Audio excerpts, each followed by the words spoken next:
What? I did not hear you over all that. I didn't hear your microphone, Ernie B. I kind of stumbled there in the beginning. What's happening, Kickball?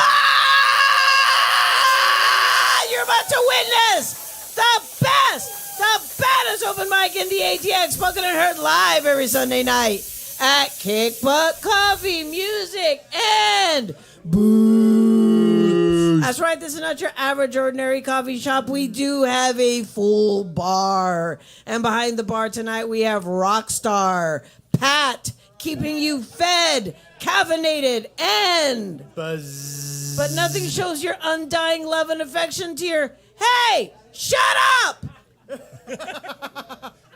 Hey! Thank you, Eddie. But nothing shows your undying love and affection to your bartender like what? Tips. Tip your bartender. Cash tips, and he will feel your undying love and affection. No matter how good your drink is, do not go behind the bar and go, bring it in. Consent is everything. Show your love with some dead presidents. And the drink special tonight are mixed wells, $5.25. Get your antioxidants in your booze at the same time. Yes, and there are specialty drinks, not on special, named after your intrepid host. Lost in Thought has a Lost in Thought brain blender, 4 liqueurs. One sip of that, you might start acting like him. Ernie B has an Ernie B power-up shot. It's like a, what do you call it? A 5-hour energy with a little bit of alcohol in it. That's why I flubbed in the beginning, because I haven't had one yet. Oh, you haven't had your power-up yet. No. I'll get one, but Pat's busy right now. Okay, and I have the Hot Tamale Hot Cocoa, which you can also order iced. It's a spin on Mexican hot chocolate, but instead of cinnamon, it's Fireball. Picante. Okay, if you want to sing your song, dance your dance, strut your stuff, come over to Lost in Thought, me Hot Tamale, or Ernie B behind the soundboard. Go over to Ernie B just so he can say... The Bears. The Bears. The Bears. They're saying that's the biggest comeback in the history of the NFL. Seriously. Woo! The Bears. I was just kind of like, okay, whatever. Alrighty, listen up. Open mic pointers. We have a full list. 26 people. 26 performers. So we are not going to bend on the 5-minute time limit. You don't have to go, hey, Hot Tamale, how much time I have left? It's going to be over there on the wall. You'll be able to see the timer ticking down. Okay, support your open mic and buy something from the bar. You guys are doing really good. Keep it up, keep it up, keep it up.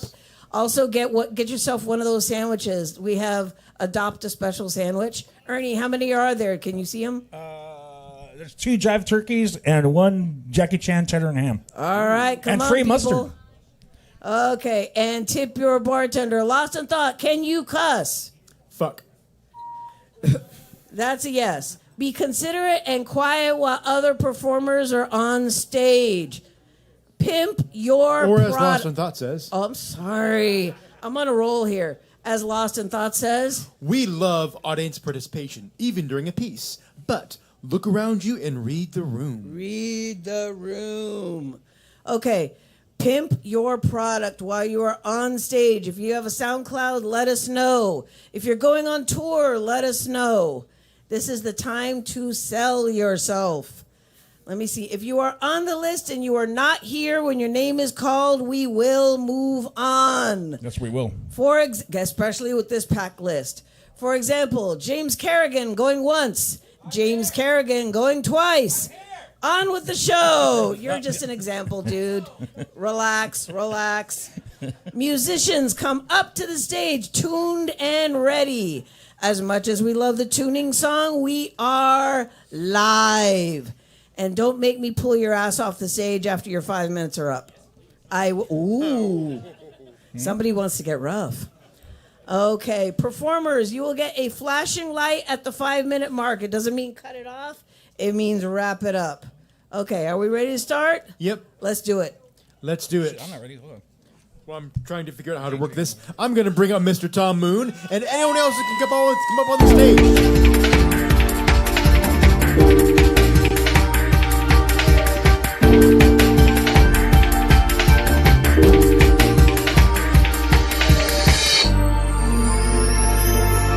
Anyone that's ever been alive is on the stage right now. So if you're not alive, get up here now. Prove you are. Proof of life. That's it. This is Reggie Goodwin. He's been my friend for 20 years or more. Reggie, you've heard him on the Zoom from South Carolina, but you're going to hear him live. What do you got to say, Reggie? Repeal the Electoral College, repeal billionaires. Yeah. Well, no millionaires here tonight, no billionaires here tonight. But the bottom line is this. You're going to be exposed to some of the greatest talents of the future. And they start here with the Bubble Orchestra. They start with the ephemeral, transient Republic of the Future. They bring in soundscapes and oralscapes that you've never heard before. These musicians have never met each other before. They've never played before. You're all the orchestra of the evening. You don't know. This is not your ordinary poetry open mic. This is an open mic for the whole wide spectrum of human existence. And it begins with the idea that everyone has got something to offer. And if they are allowed to share it, then suddenly the world changes. And it starts right here with everyone in the room. It starts when they say, yeah, I can do better than that. When they get up here and they expose the whole wide world of expression, suddenly the orchestra says something like this. I took an oath to the Constitution years ago, but we are fighting for our democracy because we have not achieved it yet.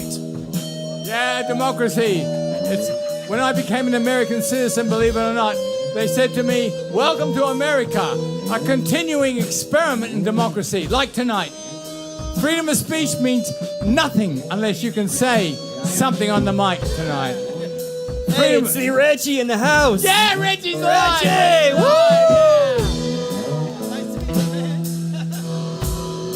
And we got very special guests here tonight. Katie Rain, come on up. You've been given a free record by Katie Rain. And Katie is my hero. She's amazing in her own right.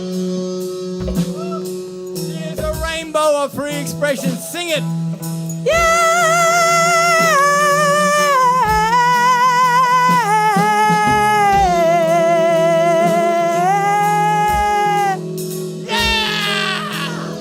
Sing along. Come on now. Let it out of you. Come on, at that time. It's solstice.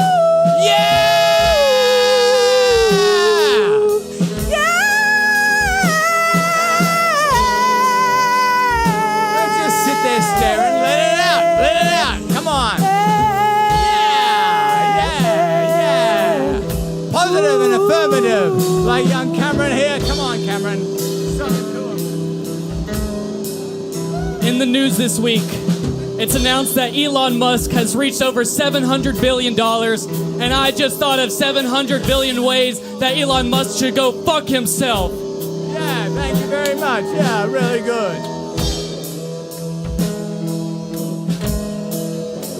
Red Traveler, Christina Culverhouse, here we are.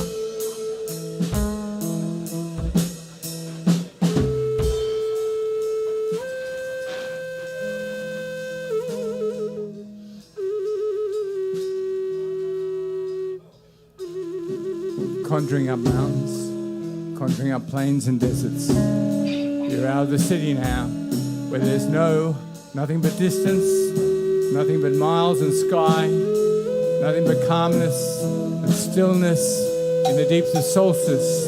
Deep and dark and chill, the longest night has begun. And all night long, you'll be in the world of dreams. You start here, you take it home, you don't wake up. You can either dream to dream to dream to dream. And everything around you. And when there were colors and balloons and bubbles, everything inside.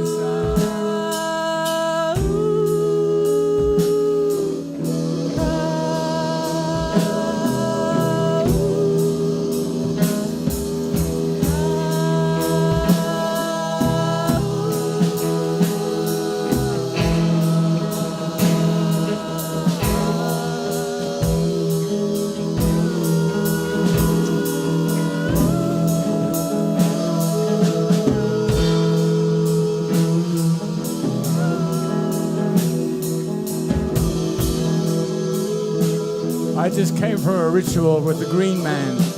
44 years in Austin, the Green Man is resurrected. We started poetry at the festival with the Green Man and the Goddess.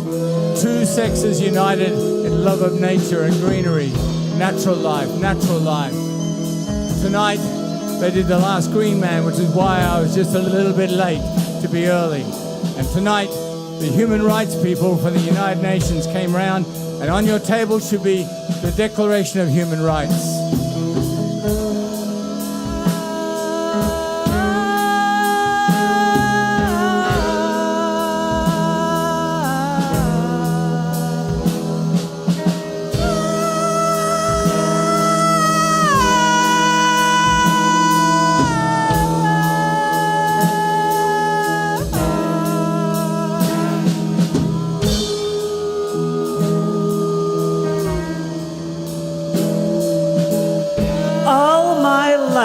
It has always been all about you. What do you need? What do you want? What can I do? How can I help you? And now, for once, I started to live, and now you tell me that I'm thinking about myself too much. And I've worked for you, and I've cooked for you, and I've cleaned for you, and I've helped you through everything, and now you tell me that I'm thinking about myself too much.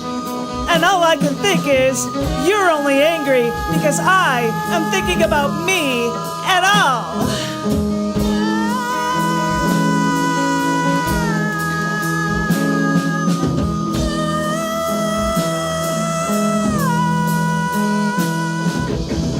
You have the right to assemble. You have the right to speak. You have the right to be kind. You have the right to be generous. You have the right to be alive. You have the right to be who you want to be. Only here, only now, only with these consenting people with you. You have the rights that you make and create here in this temporary assembly of the future. These are participating volunteers making your future better. Welcome them to your spoken,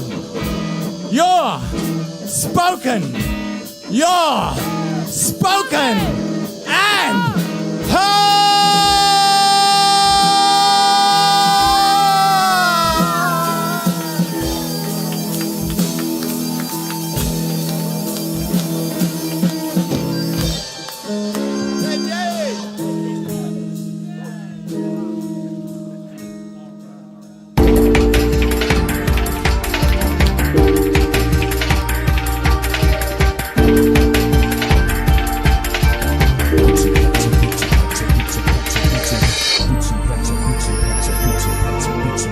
boots and pants and boots and pants and boots and pants and boots and pants and boots and pants and boots and pants and boots and boots and pants and boots and pants and boots and pants and boots and pants and boots and pants and boots and pants and boots and pants and boots and pants and boots and pants and boots and pants and boots and pants and boots and pants and boots and pants. All right, give it up for Tom Moonbird and the Airport Boulevard Experience. Good Lord, the band's getting bigger every year. And pants. Woo! Oh my God. And don't forget about the drink specials, Mix 12s, $5.25. Welcome to your solstice celebration. And we forgot to mention the last show of the year. The last show of 2025. Let's kick it. And it's also National Rush Day, 2112. Oh, yeah. I was wondering what you meant when you said that. Yeah. I was like, that's nice. All right, where's Lawson Thought? Okay, Lawson Thought is in line getting his food. Follow his example, folks. Go over to the bar, get something delicious to eat or drink. So we moved the sandwich. You moved a sandwich. Mm-hmm. Woo! Oh, Lane's getting it. Okay. Okay. Folks, if you're just not into alcohol or you just cannot drink, that is okay. We have coffee drinks. We have tea drinks. If you want to just get a cup of moo juice with your cookie, we can do that too. There are amazing, delicious things to get over there at the bar. Check out Lost in Thought. He's over in the bar getting ready to get something to eat. Coming up next, we have Vivid Nothing.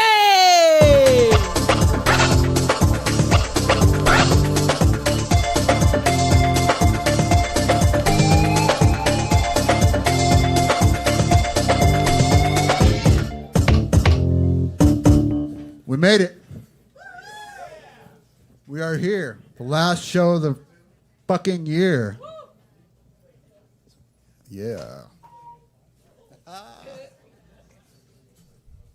That's my first curse word of 2025 on stage.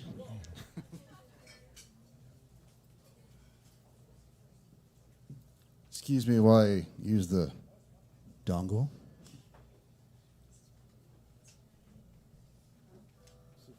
You hear that?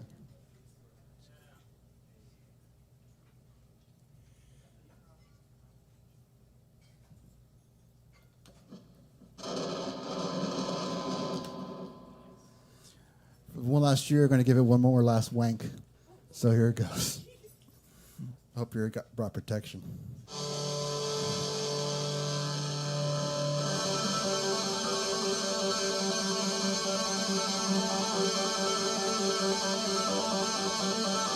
In stereo.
Thank you. Welcome 2026. All right, give it up for Vivid Nothing!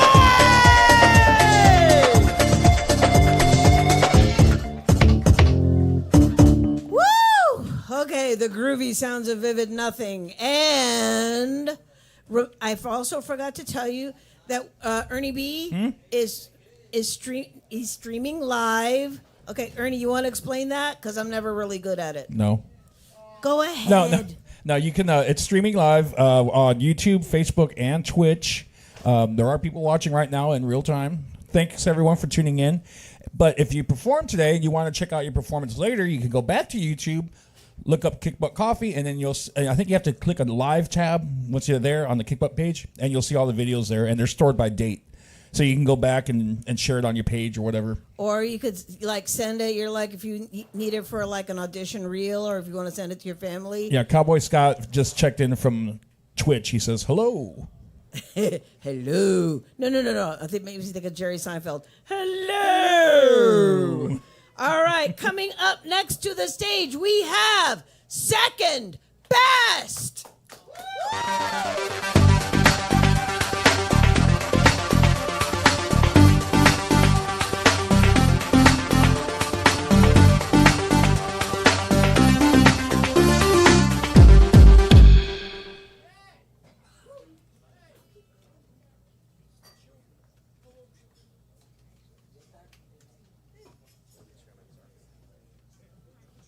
So I don't know if y'all remember us, but we're formally Blackout Season, and welcome Pat. He's our new guitarist.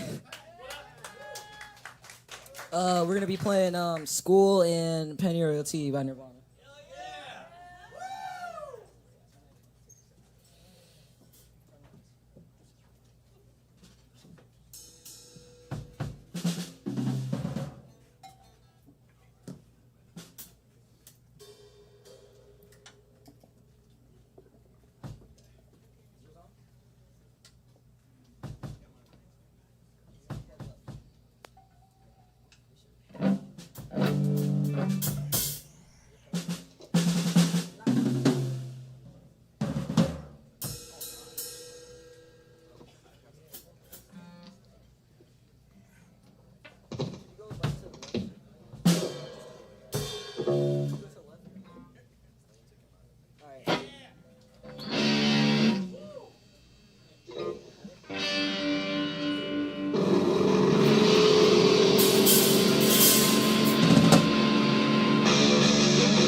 Won't you believe it, it's just my luck.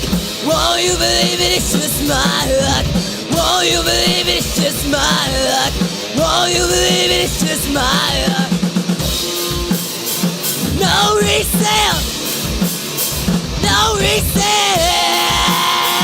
No resale.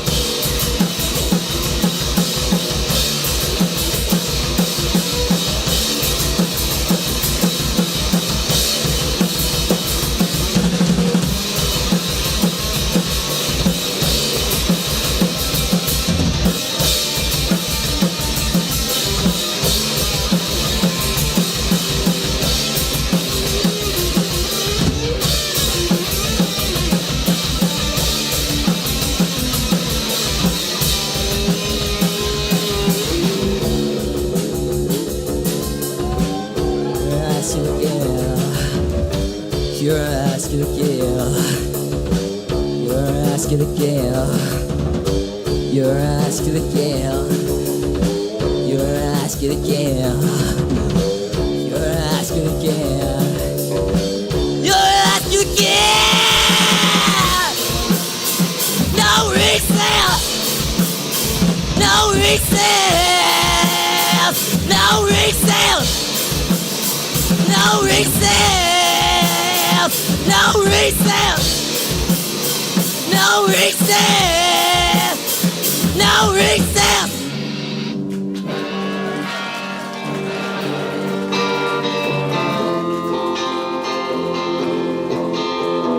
I'm on my time with everyone.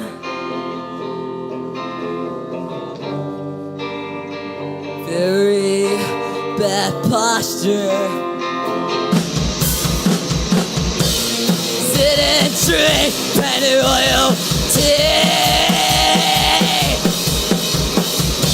Steal the life that's inside of me. Sit and drink penny oil tea. I'm anemic royalty.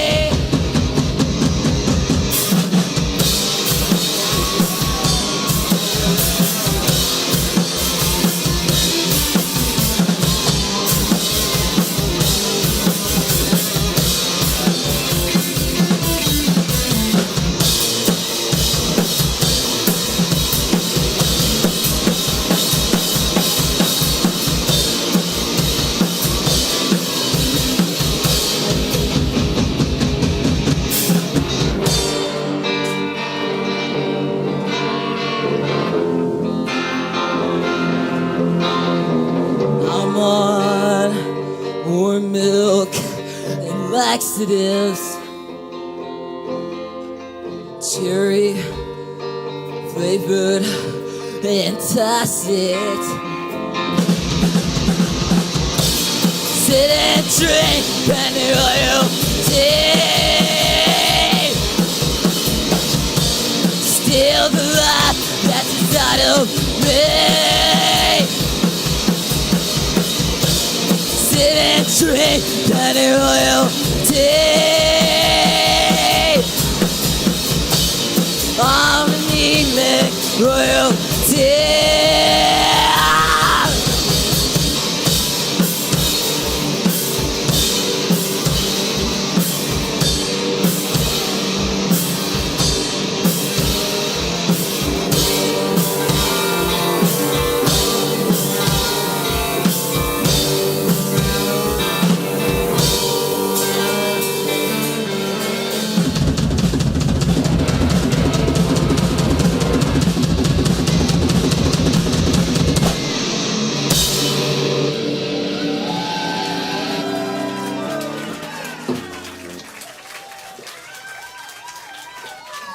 Thank you guys. Oh, and also we have a gig coming up in Houston on January 2nd at BFE Rock Club.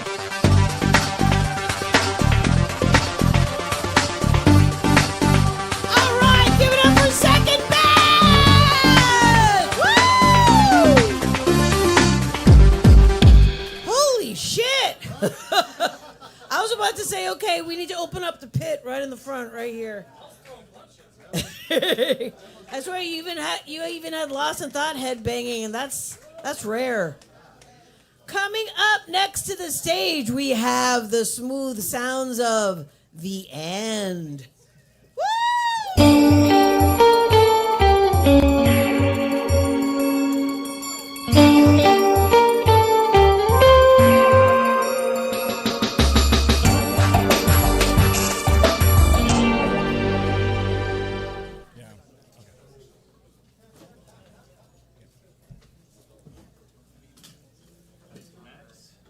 The bass is back.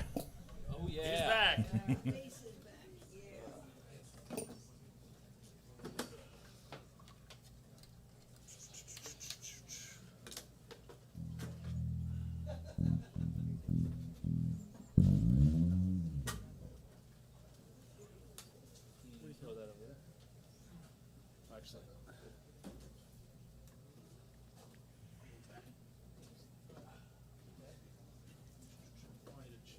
This is our act setting up. Yep.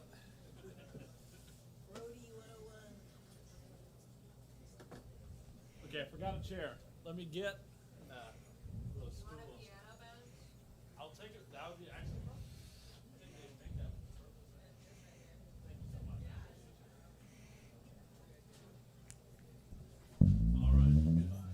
my coffee. How we doing? Yeah, how's it going? What's going on? All right, so we're the Ann, and she said the smooth sounds, but this time might not be so smooth because we have a pretty tragic story for you tonight. So we're working on some songs, but we couldn't get them perfect. We couldn't get them to come alive the way we wanted to. Get Back, and I Got a Woman by Ray Charles. We just couldn't play it, so we were like, we're just gonna go improvise and just let it flow, and give ourselves the permission to play badly. And yeah, exactly. And so I told my dad this. He was like, "That's a bad idea. That'll be a train wreck." But it kind of inspired me because there's something appealing about a train wreck. It's rawness, it's vitality, it's the danger, the risk. And so this is going to be the Train Wreck Blues is what we're going to call it. It's never been performed before. We're going to write it on stage for you right now, but you'll know if we're playing it correctly if it sounds bad. So if it ends up sounding good, we apologize. If we get a few good licks in, you can get your money back. Okay. Don't forget to plug in the red cord for the keyboard. Let's do Yeah, that. There you go. Let's get started. Yeah, you go ahead. it's there on the floor. Yeah. I have vision issues. Boom. Okay, Max, go ahead, lay it down. Let's do it.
Reverb on that.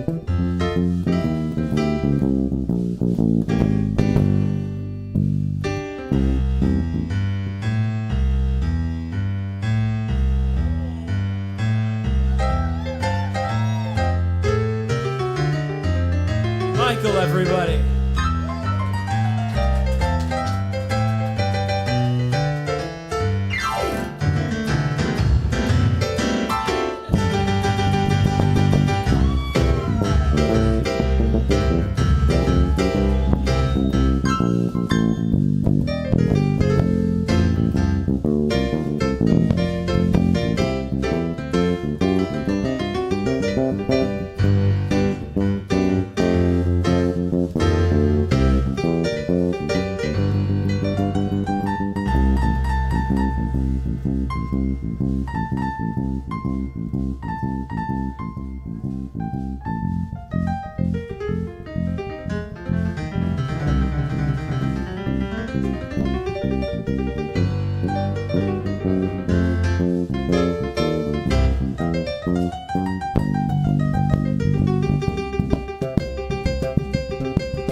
To imperfection.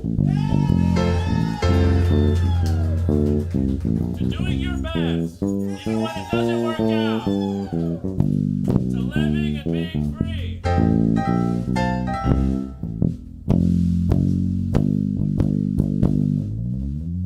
What are we doing? Let's do it here. Let's go up. Let's go up. Go back down. How about that?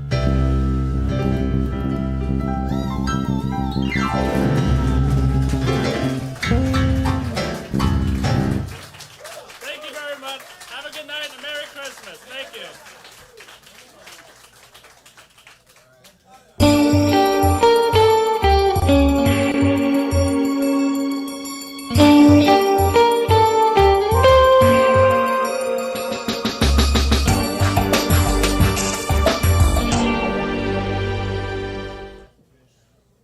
I hope I pronounced her name right. Josie Rosie said, it's watching on YouTube, said, I want my money back. It sounds great. Thank you. Stuff to care.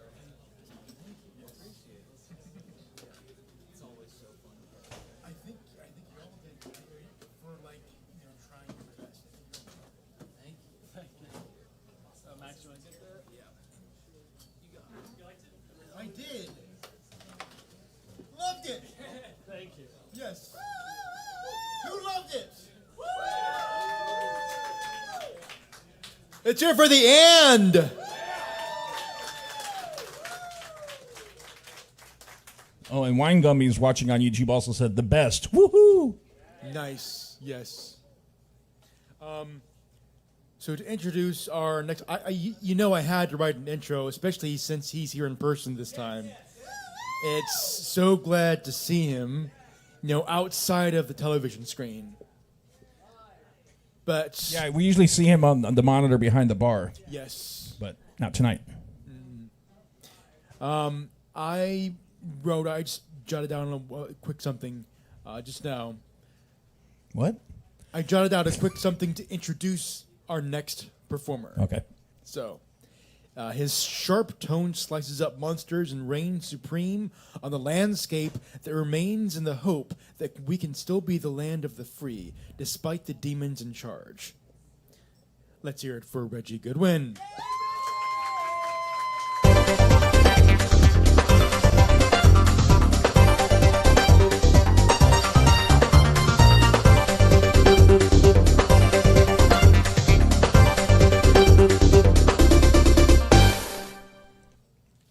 Inherit the Wind was a significant movie in 1960, 4 nominations including Best Actor, but won no Oscars.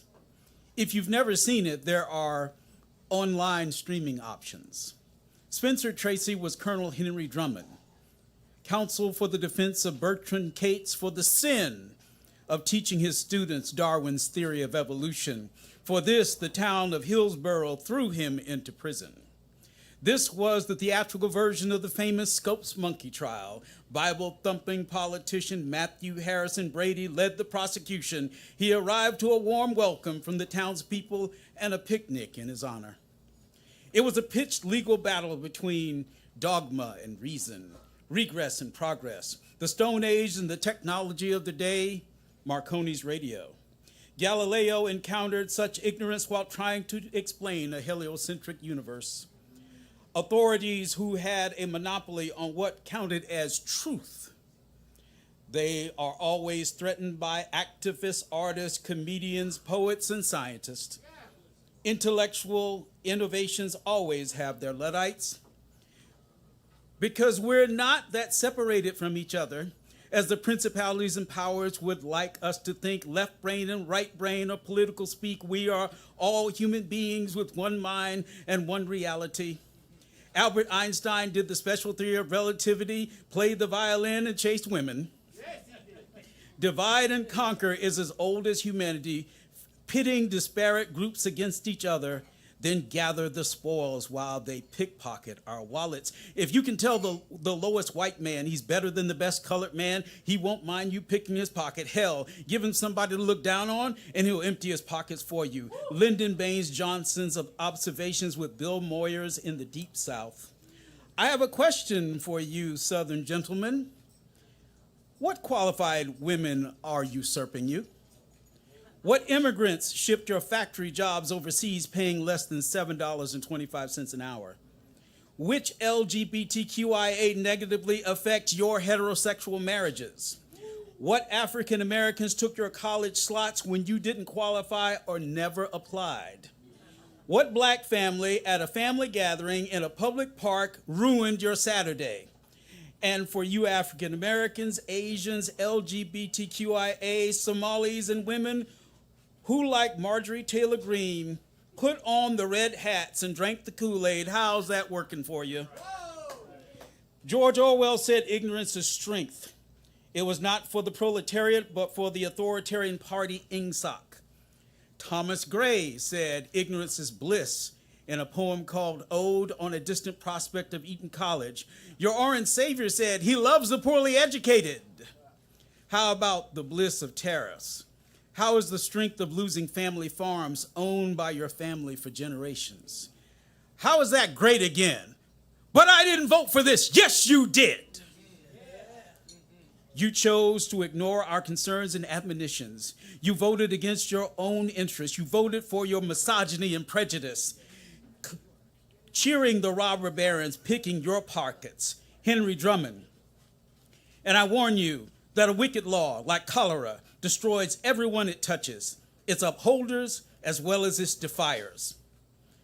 Colonel Drummond, can't you understand that if you take a law like evolution and make it a crime to teach it in the public schools, tomorrow you can make it a crime to teach it in the private schools, and tomorrow you can make it a crime to read about it, and soon you may ban books and newspapers, and then you may turn Catholic against Protestant and Protestant against Protestant and try to force your religion upon the minds of men.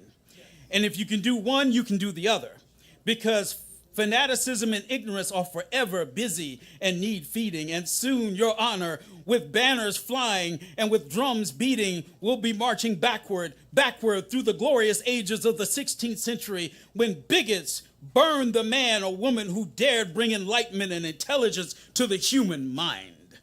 Inherit the Wind was a significant movie in 1960. Colonel Henry Drummond, counsel for the defense of Bertrand Cates, for the sin of teaching his students Darwin's theory of evolution, for which the town of Hillsborough threw him into prison. Sadly, Bert Cates was found guilty. The trial sparked debate about intellectual freedom and the clash between science and religion, in the pitched battle between dogma and reason, regress and progress, fossil fuels and renewables, the Stone Age and the future, extinction by concentrated wealth and survival by cooperative economics. Remember the title of the movie, What You Didn't Read in Scripture. Whoever troubles their own household will inherit the wind. Thank you for welcoming me back home.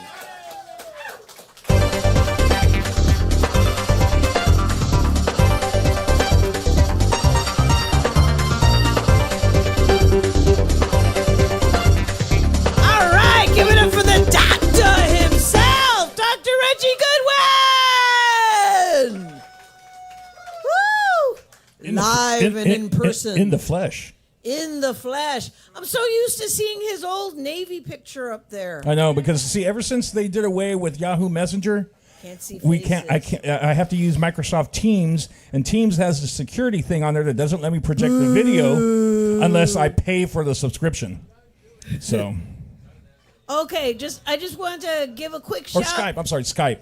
Skype. Yeah, that's what I used to use. I just wanted to give a quick shout out to my kids. They're in Hollywood right now for a holiday trip. I said, "So how was Hollywood Boulevard compared to 6th Street?" And my son was like, "Mom, 6th Street is a quiet suburb compared to Hollywood Boulevard." I was like, "Okay." Yeah, they actually went to the apartment where took a picture in front of the apartment where I used to live in back in 1983. Yeah. It's totally renovated now, but but they were there. Ernie, you just went back 40 years. You do realize that, right? Mm-hmm. Back in the day. Back in my day. Well, see, we used to jump off the roof into the pool because it was like an open terrace. Wasn't that like 3 floors up? Four stories, and we'd get on the roof and we'd jump off into the swimming pool. It was fun. The things you do when you're drunk and 18. Mm-hmm. Seriously. Yeah. 16. 16? So I was there when I was 16, and then I went back when I was 18. That's right. Good Lord. I'm sorry. I'm having a heart attack thinking about my kids in Hollywood right now, and they're in their 20s. I can't imagine sending my kids over there when they're 16. It was a different time. I'd be in a coma. All right. Coming up next to the stage, we have James Carrigan!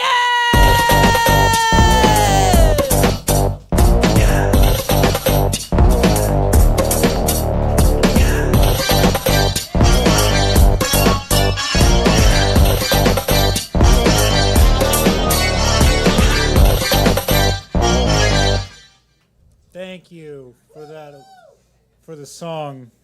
If you guys don't know, my song's different because they hate me. Keep it going for the good doctor himself. He was in the flesh, in the building. I'm always impressed how he can just write about everything happening in the world right now. When I wrote about my dick a bunch of times. It's pretty much all I can write about. I got some new shit-ish, I guess, that I kind of want to go through. Yeah, new shit. New shit. New shit. It's got some new shit over there. Got some new shit over there. Okay, sorry, guys. I swear to God I've been paid for this before. Actually, I'll do some old stuff first. And then, you guys watching Nightmare Before Christmas 24 hours a day right now? Yeah, I know you are. Yeah. If you were someone who was really obsessed with that movie in high school, you're bisexual now. That's just how it works. You laugh because you know it's true. It's so true. If you had a backpack with Jack Skellington on it, you've gone through all the doors. Which, by the way, I was watching that movie the other day, and then there's that scene where Jack goes into the woods, and he goes to the Christmas door, which is obviously the best door. But there's a bunch of other doors, and I always wonder what would happen if I went through those doors. There's a Shamrock door, which I'm assuming is that's the St. Patrick's Day door. What happens when I go through that door? It's just my aunt drinking alone, complaining about Obama. That is really all that happens. That happens when I go through any of the doors, though, really. I go through the Hanukkah door, when I go through the 4th of July door, when I go through your cousin's going to prison door. That is pretty much all that I ever get. You guys excited about Christmas? Yeah. I like Christmas time because it is my favorite weed story. Happens during Christmas, which is about the 3 wise men. That is... if you don't think it's about weed, it's definitely about weed. Picture 2,000 years ago, there's just 3 dudes sitting in a field staring at the sky. They are high as fuck. That has to be high. And then the one guy goes, "Hey, check it out, man. Wow, that's really fucking cool. You know what that star means?" "What?" "It means a baby was born. He's pretty cool." "Hey, you know what would be crazy? Let's go see him. Right now. Let's go right now." And so they go see him, and they're in Persia, so one of their dads has a Mercedes. So they get in the Mercedes, and then they go... Oh, and by the way, I've been pitching this to Netflix for about 4 years now, and they will not return my emails. But the three wise men are played by Cheech and Chong and Willie Nelson. And they get to Bethlehem, but they forgot the gold, frankincense, and myrrh, and all they have is weed. And I got this Acapulco gold, and I got this Frankenstein weed, and then Willie Nelson just sings a song called Merry Christmas. That's a great fucking... I've written the song. I don't want to sing it. I need you guys to play it for me, but it's just Willie Nelson singing the song. No. I'm not autistic.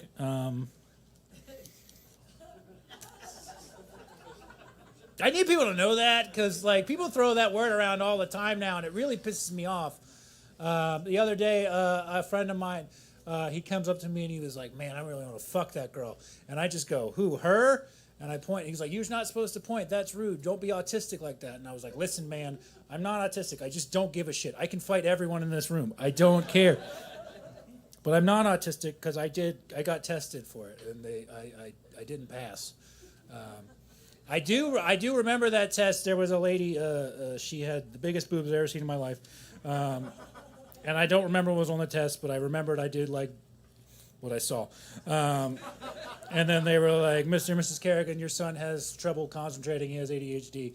And I was like, "I think I just like titties." I think that's really been my entire issue throughout school. That is all it is. Okay, that did okay. That did okay. I am a single man with a cat. People have a lot of opinions about women that have cats, and I looked up those stereotypes for men. There are none. You're just gay. And they just go, "Do you mean gay, single man?" And I'm like, "No, I have a cat, and I don't talk to women anymore because I want to spend money on something that will never appreciate me just like a woman." All right, guys. Thank you so much. My name is James Kerrigan. You have a wonderful night.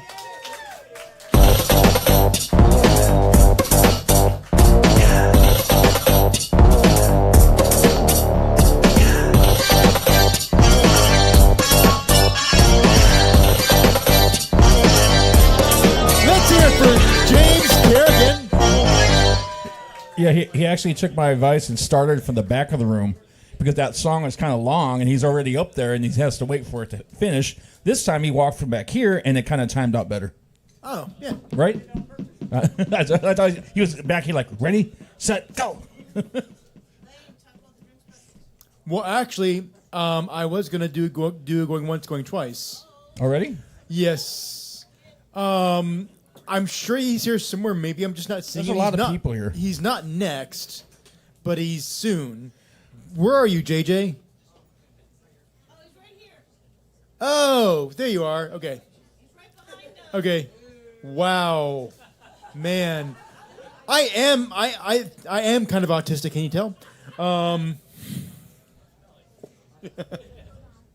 right. Oh yes, the drinks, but what? Drink specials $5.25, right? Yes, $5.25 for well drinks, and also your host drinks. No, what?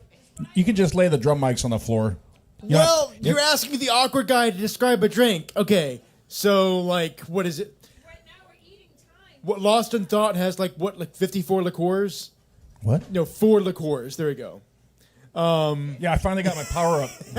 I know. So I have caffeine in my system now, so I feel much better. Yes, because you took the Ernie B. Well, yeah, I just got it. Well, because Pat's been slammed back there. That's a good thing. Yes, Like, it since we is. started for like almost an Wait. hour straight. What's it called? The Ernie B shot? The power up. The power up shot. Yeah. Okay, yes. It's like a power-up double shot. shot of espresso coffee concentrate or something. Yes. And so it tastes like a candy bar or something. It's very I tasty. thought you It's said it tastes like iced. an apple pie.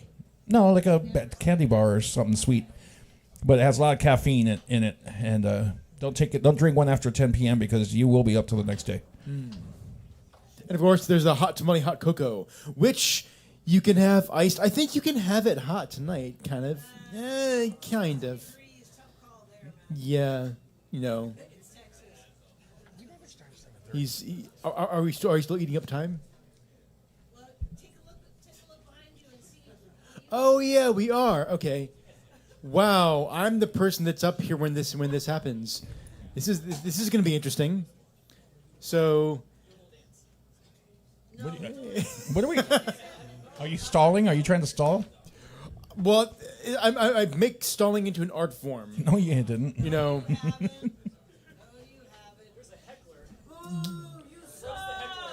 Which is my own sister. Yes. I mean, like. I'm the host. You know it's bad when they're telling the host to get off the stage. When the other host is telling the host to get off the stage. Awesome. That was Yes. All right. So coming up next, let's hear it for Justin O'Donnell.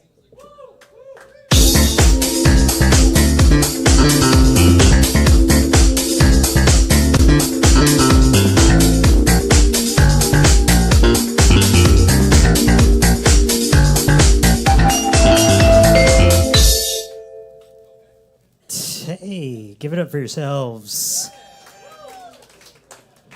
Those guys are really good, huh? Those little kids, pretty good. I was watching Ratatouille the other day, and I don't care how good the food was, not eating from a rat infested restaurant, and it kind of weird how the teenagers played songs from 35 years ago, and then the 35-year-olds told jokes about Disney movies.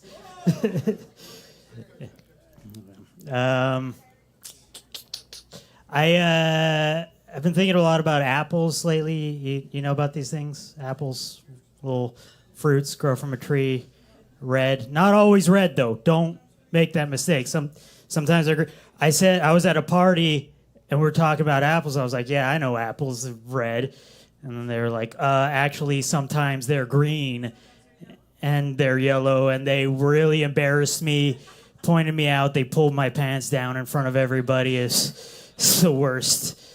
I buy these 5-pound bag of apples from HEB, these big sacks of apples, and I always get pink ladies. Those are my apples, right? Those are the type I get. But this time I get home, I realize I accidentally grabbed a 5-pound bag of Red Delicious apples. Exactly.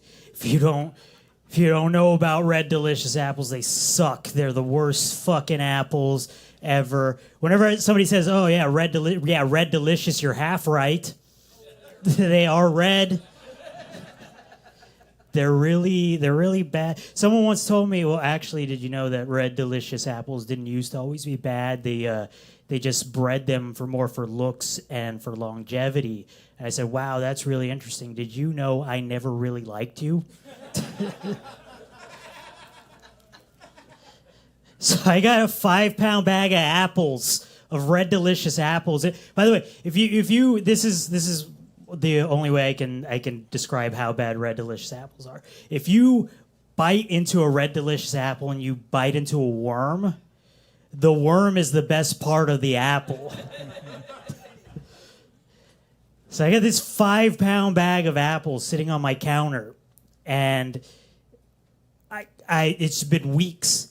Because I don't know if you heard that last guy, but they are bred for longevity. So I've just had this bag of Red Delicious apples on my counter, and it's just like a monument to how stupid I am, right? I have an exact measurement of how stupid I am, and it's 5 pounds. I'm 5 pounds stupid, and I don't know what to do with all these apples. And somebody said, well, why don't you just return them? I'm not going to return apples. I'm going to go to the store, go up to the guy and be like, yeah, I didn't really like them apples.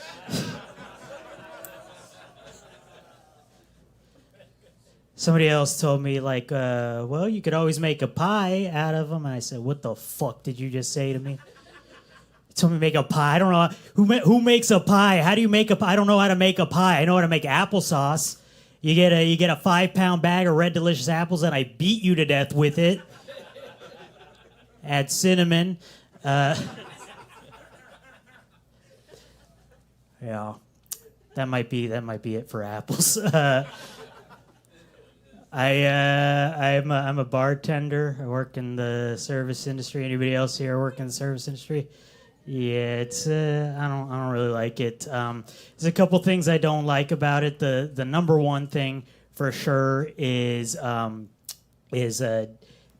doing the server voice. You guys know the server voice? It's where you talk to the customer like a bitch, right? Like SpongeBob, you'd sound like. And I hate when I catch myself doing it. And so when I catch myself doing it, I like overcompensate. And I'll be back like, here's your fucking soup, bitch. Can I get some water? Yeah, can you get fucked, idiot? How about that? Shit the ranch. The other thing I hate is having to apologize for things that are clearly like I have no power over. I remember one time a homeless guy came in, started making a scene. Everybody looked at me like it was like my fault. I'm like, yeah, he's not on the staff. We don't have a guy on payroll whose job is to yell at the lobster tank. My manager, because managers are always like bitches about this, right? They say, just give everybody an appetizer, free dessert. Well, why are we giving them free food? If anything, we should be giving the homeless guy the food. All right, that's my time. Thank you.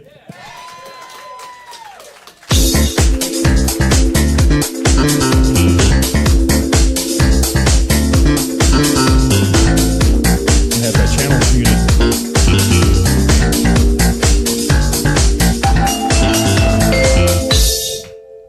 Lena's always late to the stage. Someone was asking me a question. Well, but you have a job to do. Be rude. No, just kidding. You know what? Chicken Let's butt. hear it for Justin. Let's hear it for Justin O'Donnell. Send me my new list. Yes, I'm sending her. I'm sending you your new list. Talk into the microphone. There's a microphone right in front of you. Okay. What? Did he? Wait, did he talk about? Just unplug that one.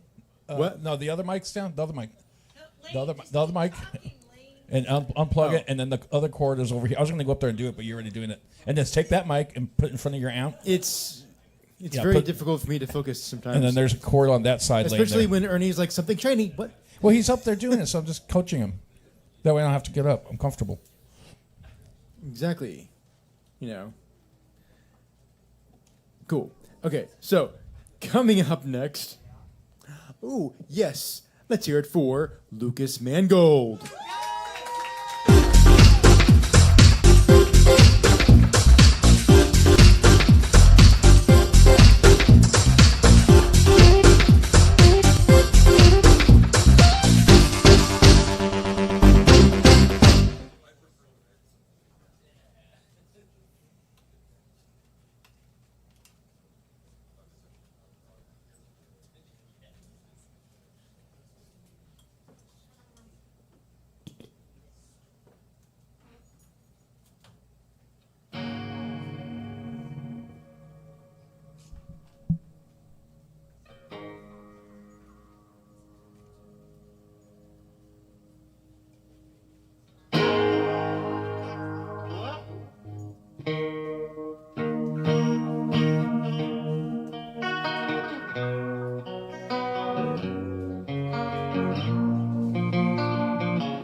Some motherfucking zombie, I roam this wretched earth.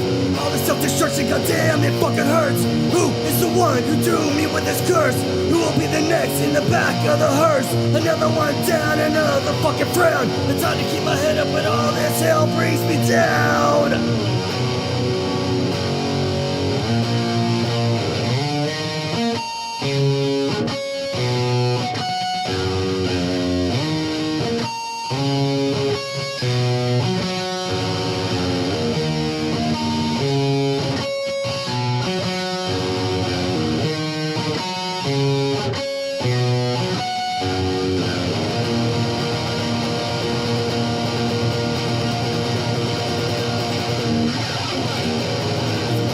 Tell me I'm wrong, this wretched earth. All the destruction, goddamn, it fucking hurts. Who is the one who doomed me with this curse? Who will be the next in the back of the hearse? Another one dead, another fucking frown. It's hard to keep my head up when all this hell brings me down. Yeah!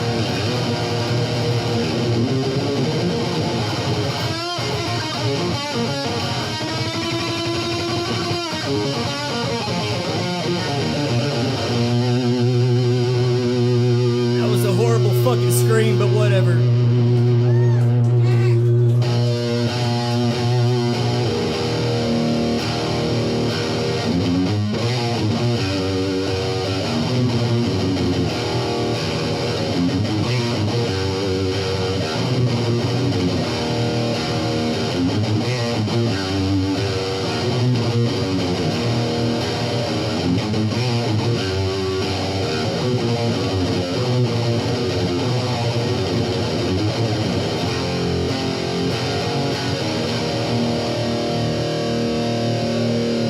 Thank you.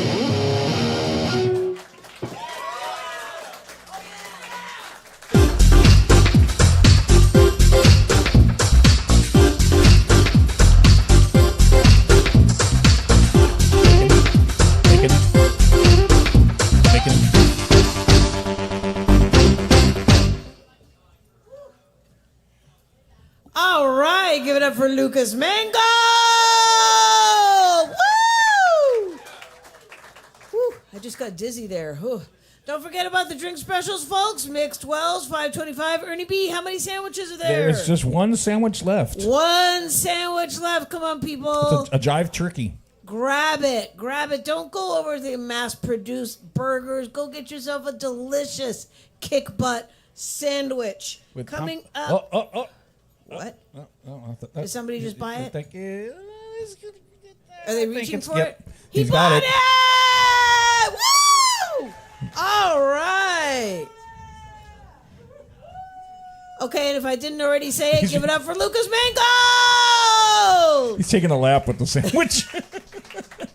Oh my God. So. Okay, Ernie, please tell me that came out on camera. No, I didn't know he was going to do that. Coming up next to the stage, we have a new voice, Ernie B. New voice! Give it up for JJ!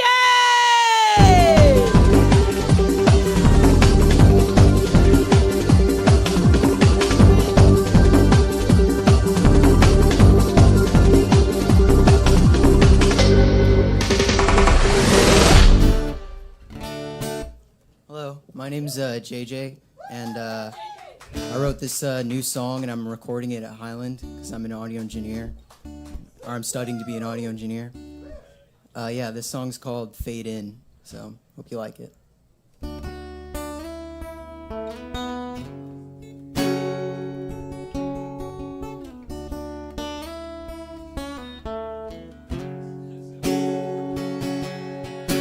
It's only just the morning, but I already miss you.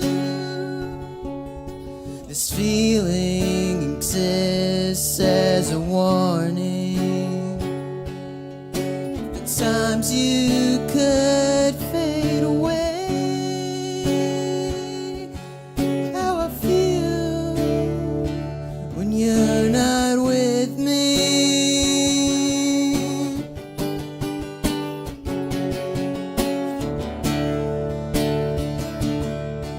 As your dreams fade in and your worries fade away, everything is okay, but just for how long?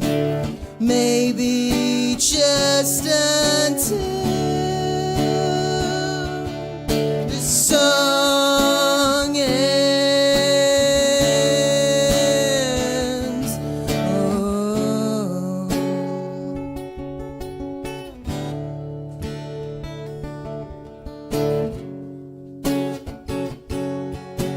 Walk outside the cabin door. First small footsteps for me. Losing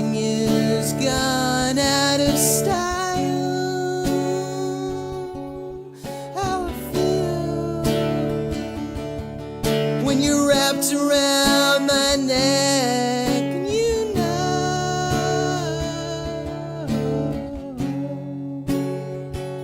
I got a lot to say before the grace period ends. Oh,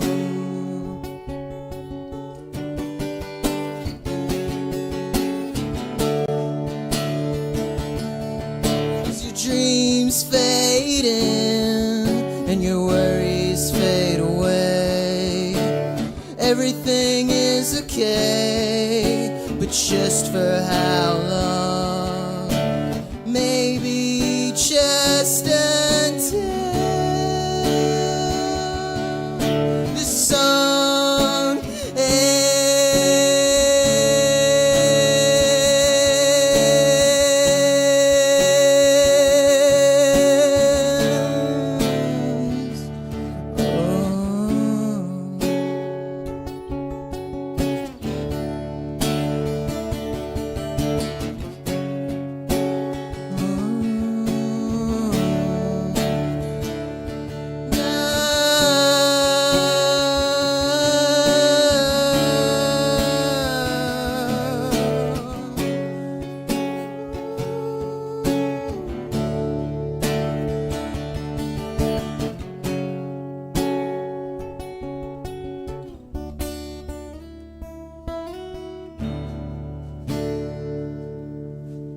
Thanks.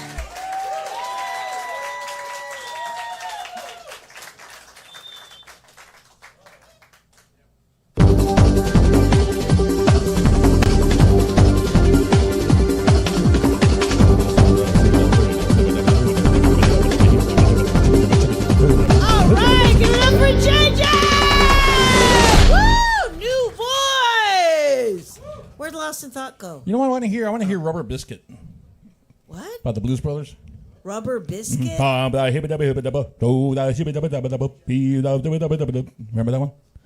No? Rubber Biscuit? I only know. Oh, he's the Rubber Biscuit? No. I don't get it. It's a either. song. I don't get it. It's not a either. joke. It's just a song. Rubber Biscuit with All right, Dan okay, Aykroyd. okay, guys, shut up. We have a long list to get through. All right, coming up next to the stage, we have Jackson Parker.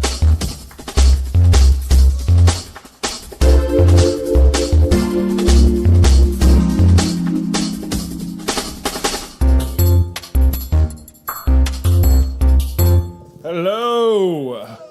Yes, kick butt. Hello. I don't think you're the type of people that would really care about this, but I have enough social anxiety to say if you go to the first toilet in there, I had nothing to do with that situation.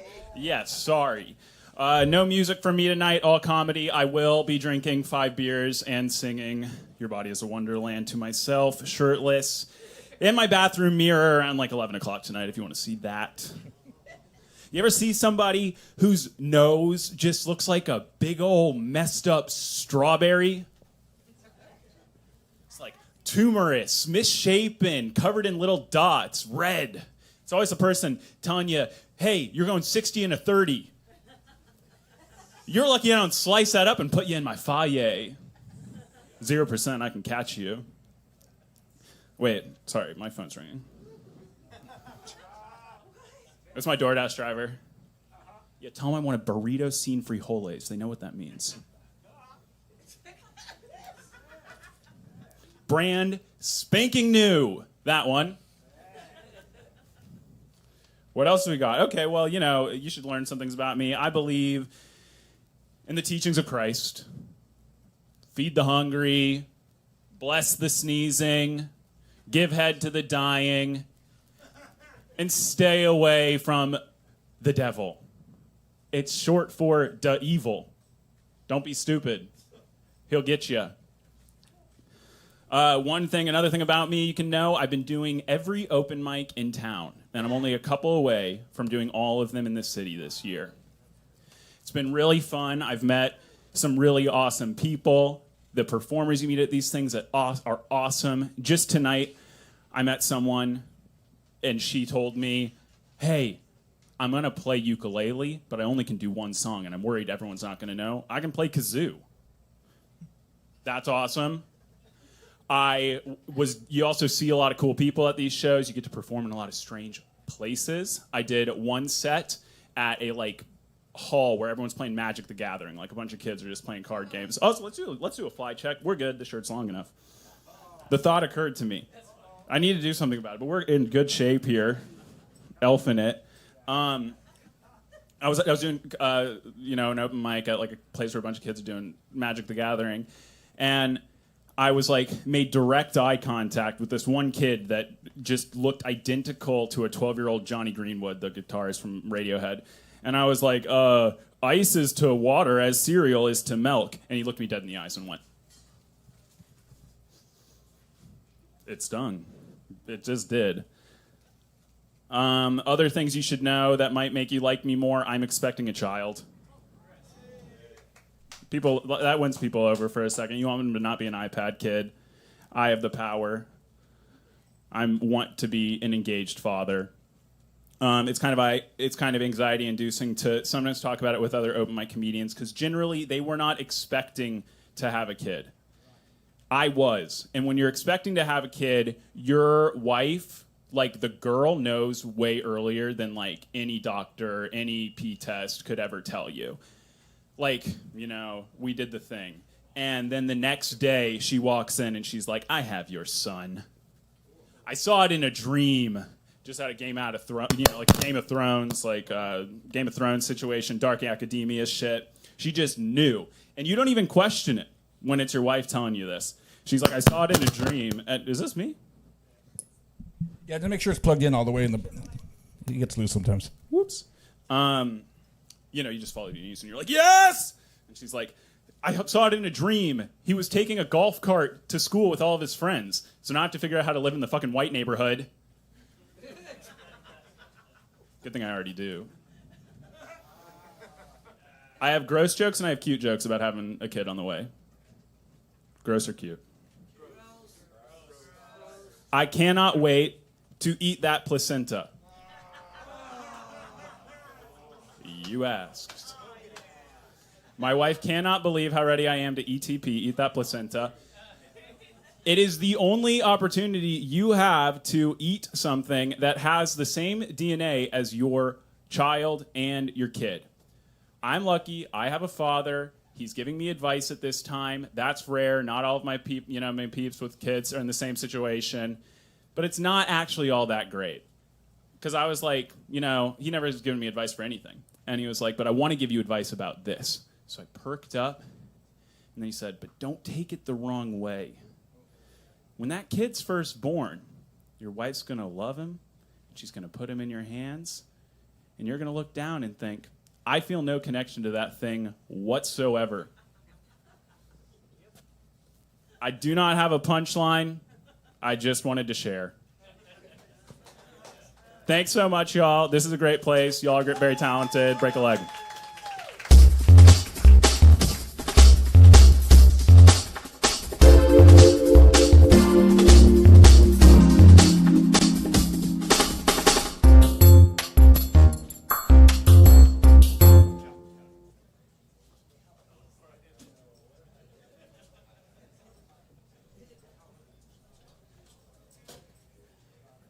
Let's hear it for Jackson Reed.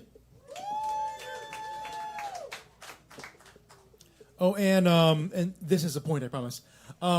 So back in the day, HBO had this annual show, I think called Real Sex. It was one of those late night shows. Yes. There is a portion in one of the episodes where someone actually did make a pate out of their placenta and served it at a party.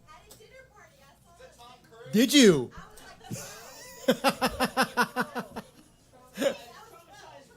You what? She saw it when she was 12. Oh my God! Wow! Coming up next. I'm not trying to move on from that one.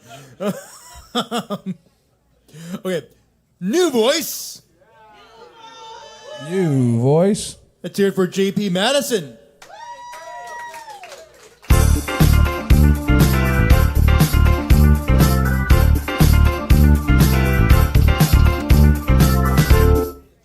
Thank you. What's up, Kick Butt? What's happening? I'm normally in bed around this time. I wish y'all. I've never been to one of these open mics in Austin where people sing and play guitar and you got the kids. I actually bought some weed off those teenagers outside. I hope it ain't that THCA bullshit though. God damn it. Now, speaking of weed, people always assume that I smoke weed. And they're right, but you just wouldn't be assuming shit. You know what I'm saying? Because what happens when you assume? You make an ass out of you and me. Yeah. Now, I do smoke a lot. I don't smoke as much. Somebody gave me some of those edible candies, which I wasn't used to. And y'all do the edible candies? See, here's the thing about the edible candies. They need to make these edible candies taste like shit. Because if they taste good, you're going to eat the whole damn bag. And see, I ain't got no food at my house. So I ate the whole bag of edible candies because I had the munchies, and then I got high as a motherfucker because I couldn't have no food to put on my stomach to dilute the shit, so I got high as a motherfucker. I got so high, I went driving around looking for my car keys. I said, did I leave them at the club? And I don't even have a car. Whose Fiat is this? Somebody left some tampons in my glove compartment. I'm just kidding. I moved here from Miami like 3 months ago. Oh, thank you. I lived in Miami for like 8 years. And the thing about living in Miami, you will develop a coke habit for a while. Yeah. And I don't even like coke, but I have really bad allergies, right? And a friend, and because sometimes my nose gets really stopped up and I can't breathe. And a friend of mine gave me 2 lines of coke. And I sniffed them both, and I could clear. My sinus cleared up. I could breathe. I was like, oh shit, you know. And after about 4 years of doing coke, I realized I could probably just go to Walgreens and get some Afrin or some nasal spray. I don't need to keep spending hundreds of dollars on coke because of my allergies. Maybe some Claritin Clear. You guys I don't want to. The kids are gone. Y'all want to hear some dirty jokes? If you don't know, I'm 51. I just turned 51 on December 10th, so not too long ago. I'm 51, you know. So I have to start going to the older people clubs, right? So I went to this one older club for older people called the Rusty Nut. Yeah, a little grease and you can bust a rusty nut. And I saw this older lady. See, older women are sexy. You know, if you don't believe me, go on some of these porn sites and click on the mature section. I'm telling you.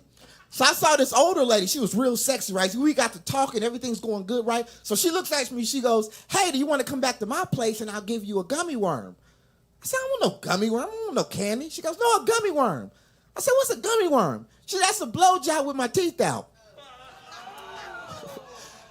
I said, oh, yeah, I'll take a couple gummy worms.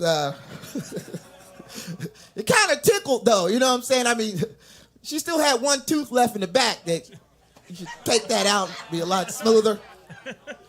Then when it was over, she was like, you want a Tootsie Roll? Like, hell no, I want no damn Tootsie Roll. Oh, no. What is a Tootsie Roll, by the way? I'm kidding. Oh, shit. Speaking of hookers, I used to live in Vegas too. I lived in Vegas for like 8 months, right? And the thing about Las Vegas is you can't tell which are the hookers and which are the regular girls because they talk to you the same, right? I'm at the casino, I'm talking to this one girl, right?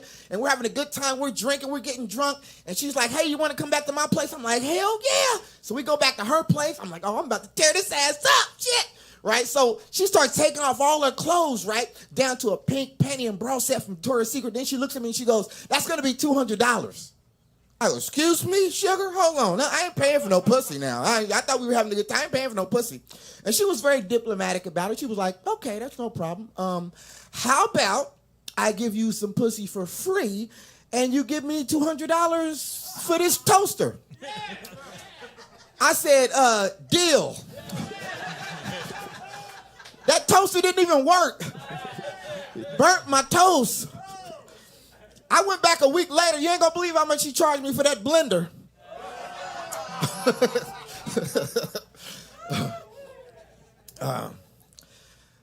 I actually grew up Christian.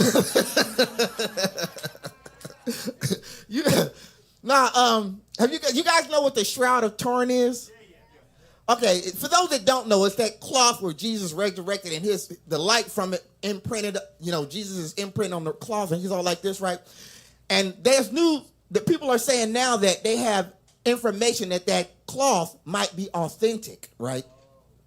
And I don't know about that. I mean, think about it. Jesus was beat, stabbed, punched in the face, had a crown of thorns on his head. I would believe it more if Jesus was on that cloth like this. Fuck all y'all! Oh, I'm getting a light. Okay, I'm gonna close on this. I've never had any STDs, right? I haven't. Yeah, like bullshit. No, I swear to God. Now, I did catch the crabs in high school. Some of y'all have had the crabs, right? This is an older gentleman. I know you caught the crabs in like the 60s or something. I know, come on. I caught the crabs in high school. I should have known something was wrong when the girl took her panties off and threw them on the ground and they crawled away. I said, hey, I'm JP Madison. Thank y'all. Good night.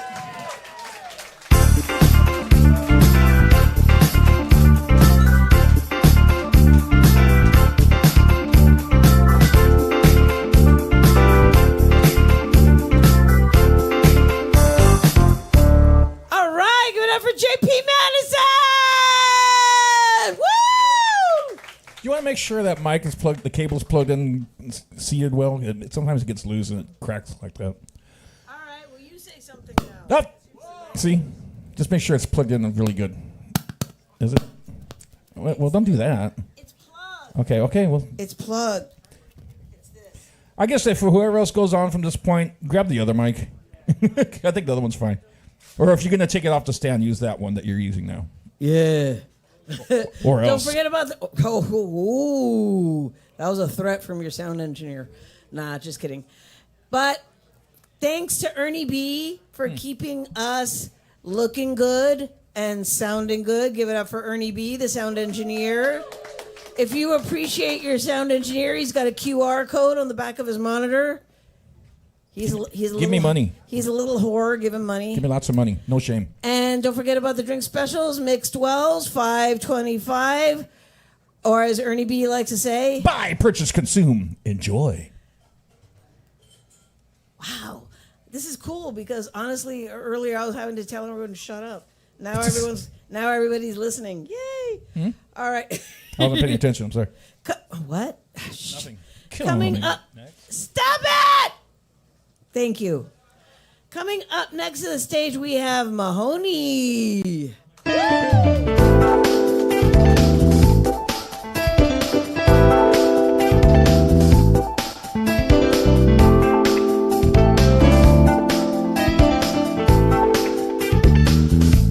It's this one. Yeah, that's fine. How you doing, guys? I haven't done this in a while, so bear with me. I like history a lot, and there's this philosopher, Galileo, and I always thought it was funny, like I think about this all the time, that he went blind by looking at the sun with a telescope. And if you don't realize why that's funny, I'm going to play it out for you. He was like, oh, I wonder what the sun, whatever the fuck he sounds, this like ancient Greek philosopher sounds like. I wonder what the sun will look like. And he looked, and he goes, oh no, Galileo is a blind in one eye. Oh, well, and did it a second time. I have no sympathy for Galileo. All right. Anybody have evangelical Christians in their family at all? Have problems with arguments around things? All right. Well, I have a solution for this. Okay, because their belief is if you don't, like evangelism is like if you don't turn people Christian, then you're not a Christian. So they're really motivated, right? But there's certain like triggers for them. Like if you were to say like, oh, church, no thanks. That's for girls.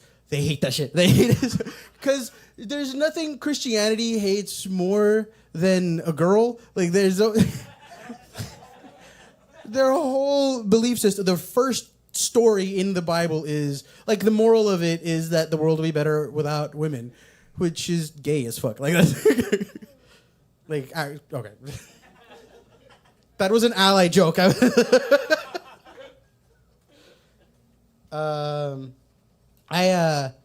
not a conspiracy theorist, but I don't think baseball is real.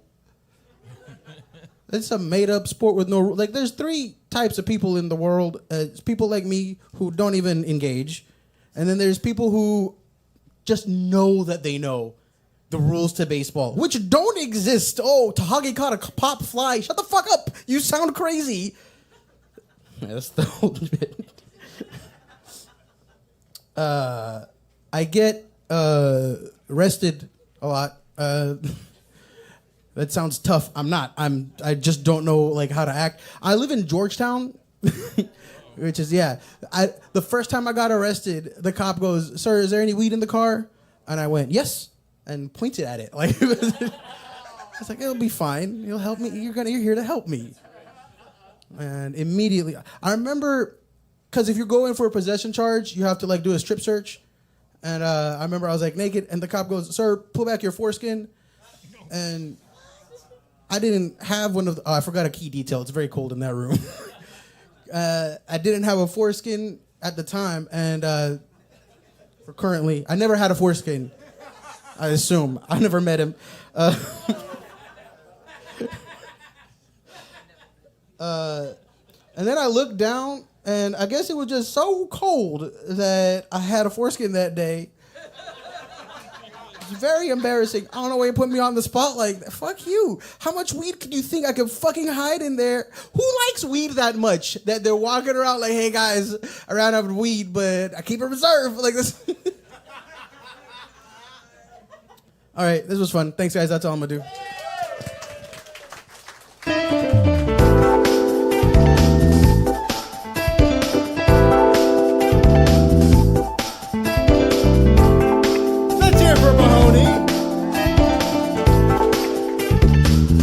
Very unique way of staying green.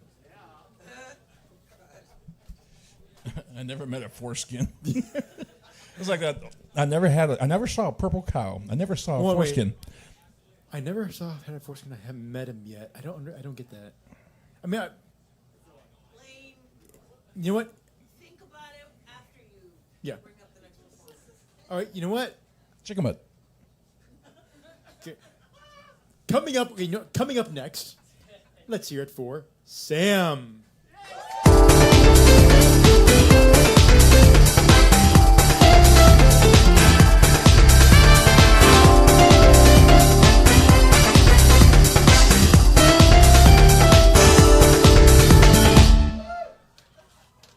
Uh-oh. Ambulance went by. A fire truck. Uh-oh. Something like that. All right, hey everybody. Happy holidays. All right. I haven't been writing any new stuff for a little while, but this is the first song I ever played on stage. It was here a little over a year ago. So last time I did it, I could barely speak. I was shaking. But this time around, hopefully it'll go better. But this song is called "Breathe the Ocean Down." Oh, test the. Good here. Cool.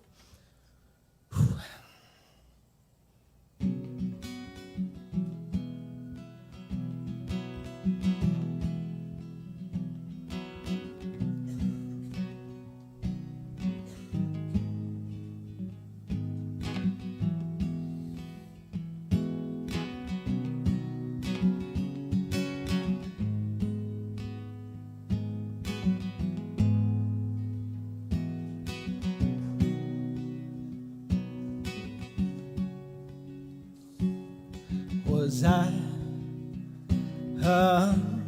told when I fell into the great unknown? Was I the fading or the walls caving in?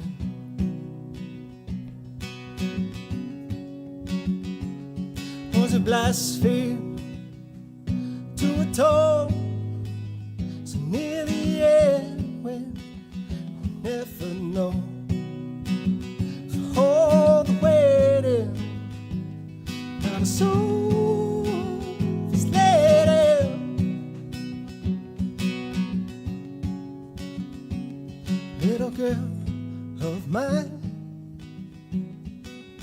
take my bones to the rolling tide and let them go.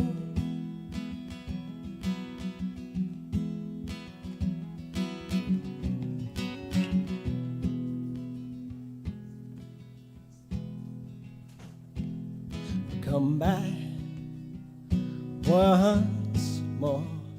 Bring your anger, bring your faults and lies and the low. The nights yet to come. Hit 'em all, hit 'em hard, and don't let up. There was love, it was hard, and it was always enough.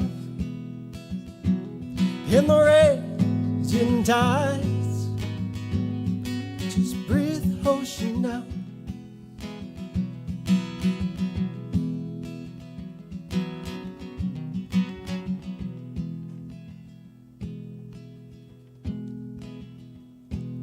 So as I unfold into the endless skies above, I saw you dancing, growing old, far afield. Little girl of mine,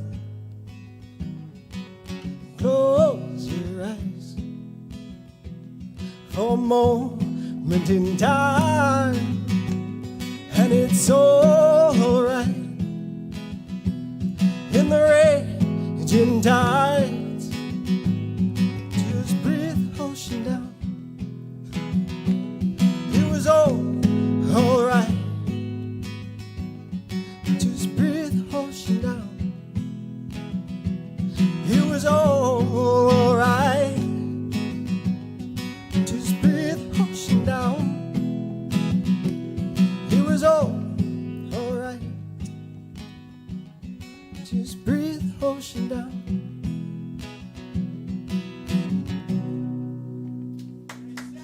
Thank you.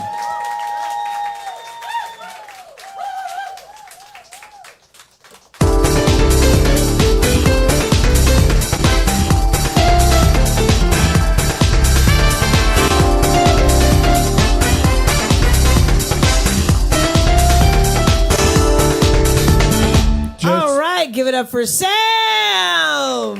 Just a quick couple of announcements. We like we said at the beginning of the show, this is the last show open mic of the year. We'll be off next Sunday, but we'll be back to start the new year off on January 4th. Okay. At regular time. And also, if you do not park next door at the Plasma Center, they'll tow your car. So if you parked over there, you need to move it over here, over by Specs. Just free parking over here. Don't park next door at the Plasma Center. They'll tow your car. Yeah, it's a deceptively good parking spot. People go, oh, wow, kick butt's right there. Yeah, they just started doing that a couple of months ago. But they hadn't done it for years. I don't know why they just started doing it, but they're probably getting kickback from the towing companies. But yeah. Yeah, so don't do it to yourself, man. It didn't happen last Sunday. It happens from time to time. I mean, Yeah. All right, and don't forget about the drink specials. Mixed Wells, $5.25.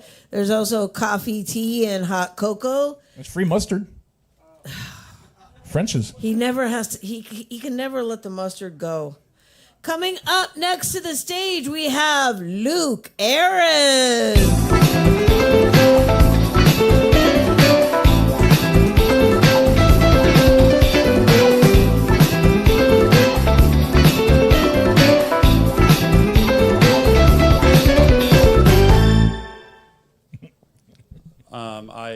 For dinner, I did have a PBJ, which I don't know if you know what's in that, but it's a placenta butter and jelly sandwich. Call back. All right. I've been hearing about how important it is to get enough sleep, but that's like hard to do nowadays with the internet. You know, like just The other day, I was literally up till 2 a.m. watching a video about how important it is to get enough sleep. And then I started watching midget porn. All right. You know, it is what it is. There was one time I was dating a girl, and she had a twin sister. And it was going well, but then one day I was like a little drunk, and I got confused, and then I accidentally had sex with their dog. Oh, okay. People are always like, you're a comedian, like, let me hear like a racist joke or a sexist joke. And I'm like, I stay away from racist and sexist jokes. So if I do say something racist or sexist, it wasn't a joke. All right. Although I do have one joke about abortion, but it's not fully formed yet. Just kind of, it's a clump of words, probably going to get rid of it. No, boo on that one? Okay. One of my pet peeves is when people tell me about their dreams. I mean, I don't even want to hear your normal story, and now you're telling me about your imaginary story. No, thank you. Another one of my pet peeves is when people say, get a job doing something that you love. You know, not many people are paying you to do things that you love doing. The things I love doing, laying down, ejaculating. So I did apply for a job as a sex doll critic. Still waiting to hear back. Okay, we're laughing here. Not too much. Okay, not enough. All right, one last one. This is it. Oh, I grew up very religious, so it took me longer to lose my virginity than most people. The first time I had sex, I was 20. The first time I had sex with a person, I was 23. The first time having sex with a living person, that still hasn't happened. All right, take care.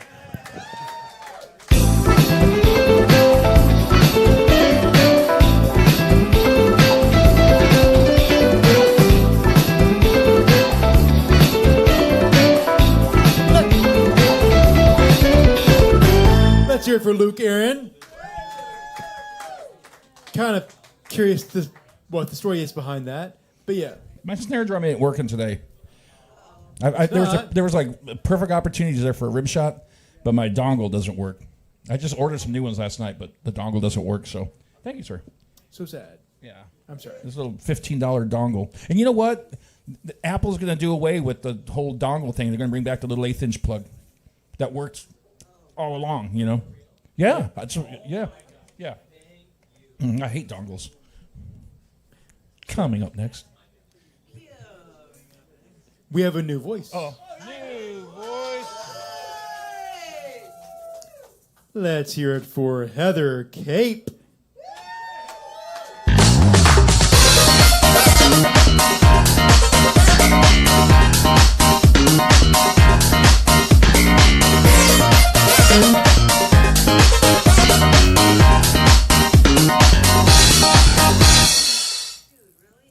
I can dance better than I can walk, y'all.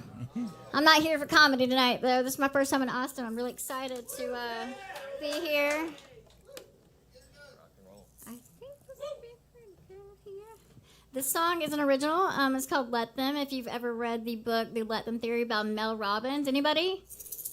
If you haven't, you should. It's a great book. That's what I read after, and watch it and tag her, please, because she hasn't listened to it yet. So. Thank you guys for being here, and thank y'all for putting this on.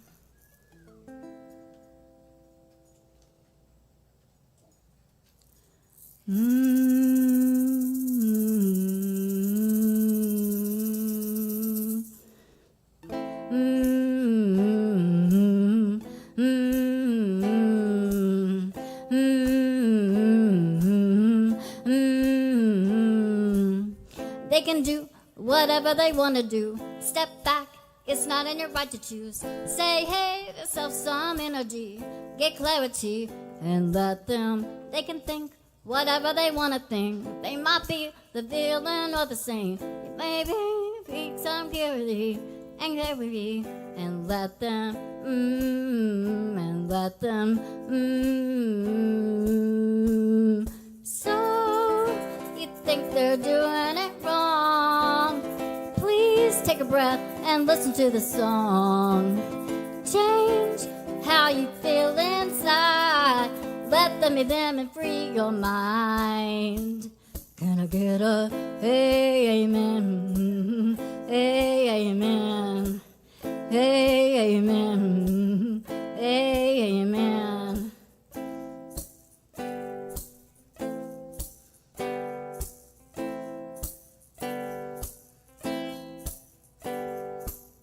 They can say whatever they want to say. That game never works out anyway. Not their cup of tea or champagne. They'll be on their way. Just let them. They can think whatever they want to think. It might be the villain or the saint. Freedom comes in the letting go. And then you'll know. Just let them. Just let them. Just let them. Just let them. So, you think they're doing it wrong? Please take a breath and listen to the song. Change how you feel inside. Just let them be them and free your mind. Gonna get a hey, amen. Hey, amen. Hey, amen. Hey, amen. Just let them. Just let them. Just let them.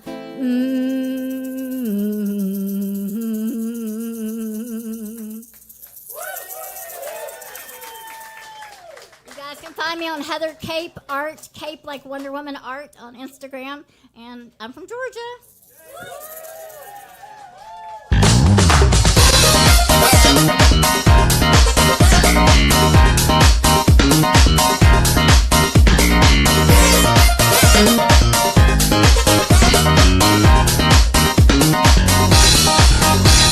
All right, give it up for Heather Cape. Woo! From Georgia. Wow, Ernie, me and you haven't passed through Georgia in what, 15 years? Yeah, I haven't been there in a while. It's been a bit. I used to tour in that area back in the day. See, if you have to ask when was back in the day, you weren't back then.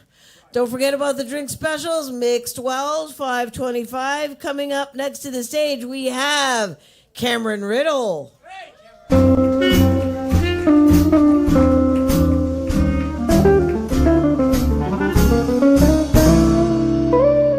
How's it going, Kick Butt Coffee? I'm sorry I was not here at the last open mic last week. I was on a trip to Vegas with my friend. Yeah, I love Vegas, by the way. Any people from Vegas here? It was really nice until I decided to pull a prank on my friend. I call it a prank. The police call it a misdemeanor. Let's just cut the whole thing out. You see, my friend wanted to try LSD for the first time, and I got to be the designated trip sitter. Let the pranking commence. I told my friend I was going to take them to a very comfortable location. And once I took them to that location, I pulled the bag off of their head and the shackles from their feet. It was consensual.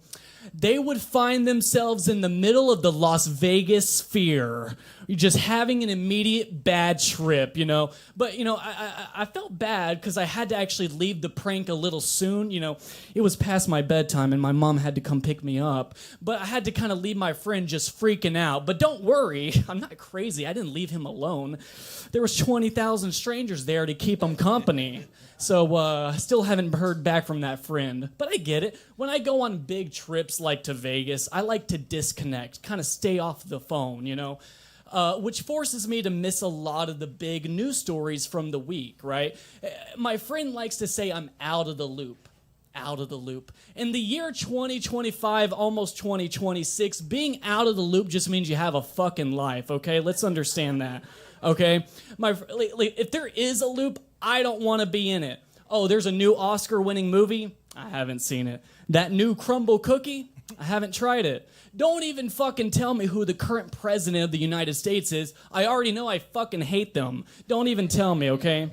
My friend was like, Bubba, did you see that viral video of the Cinnabon worker being extremely racist to that customer? The Wisconsin woman? Oh yeah, that was a strategic move on her part. Let me explain. Get mad at that woman all you want for being extremely racist and working at a Cinnabon, but while today she's working at a Cinnabon, tomorrow she's going to be the next big conservative figure in politics. Just wait. It's coming. And then after that, yeah. But I get that lady, you know. I hate my job just as much as the next terrible Cinnabon employee. But it doesn't make me a racist. It just makes me depressed like capitalism intended, okay? And between the 10 minutes it takes for me to drive to my job every day, if you hit me with your car, I promise to not get mad, okay? I promise. I'm calling my boss crying after the crash with tears coming down my face. My boss is like, that's awful. I'm so sorry that happened to you. I say, don't be. These are tears of joy. I feel so much happiness in my heart. Can't feel my fucking legs, but I feel so much happiness in my heart. I love it. I've even gotten to the point where I bought bumper stickers to entice people to hit my car, right? I got the WWJCIT. What would Jesus crash into? I got the honk if you love the devil, hit me with your car if you love Jesus, and my personal favorite, just let Jesus take the wheel. Just let him. That song, Jesus Take the Wheel, it reminds me of this other prank I pulled, but this time it was on my grandmother. You see, I decided to pick my grandmother up in a brand new Tesla vehicle. You know, the one with self-driving capabilities. But Granny didn't know that. Let the pranking commence. I pick my grandmother up, flip on the song Carrie Underwood's Jesus Take the Wheel. Love that song. As we start driving down the road, I secretly flip on the self-driving capabilities, start slowly removing my hands from the steering wheel. Grandma, look. It's Jesus, and he's taking the wheel. My grandmother's face was a combination of shocked and absolutely horrified. She just started speaking in tongues, like, sounded like Busta Rhymes in this bitch. I was like, what the fuck? We good? Okay, we're good. All right. Sounded like Busta Rhymes in this bitch. All right, laugh again, so here's a reset. All right. And then, and at one point, and then at one point, my grandmother was like, this is so sweet. She goes, is Jesus driving us to church? Of course, Grandma, of course. Jesus just wants to stop by this smoke shop real quick on the way to church, and then we'll be there. Now, the part of the prank that I could not have predicted, okay? Once the song had finished playing, my little phone shuffled to other road trip songs, and it started playing AC/DC's Highway to Hell. I watched my grandmother almost jump out of a moving vehicle that day. She said, not today, Satan. I was holding her back saying, Grandma, help. Jesus and Satan are fighting over who gets to drive my car. All right, thank y'all so much. I'm Cameron Riddle.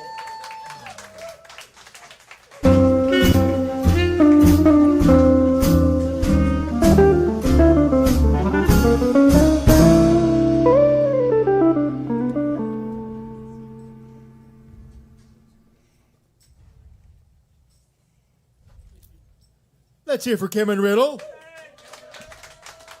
and his endorsement of Holy Cross Driving School. Okay, you need, just make sure it's. See, I was barely connected. They really got to snap. They go through hell. I mean, I do a lot of punk rock shows here, and these cables and mics go through hell. Okay. So I have to do a few going once, going twices. They're not next, but they are coming soon. Coming attraction. Yes. Lingo, are you still here?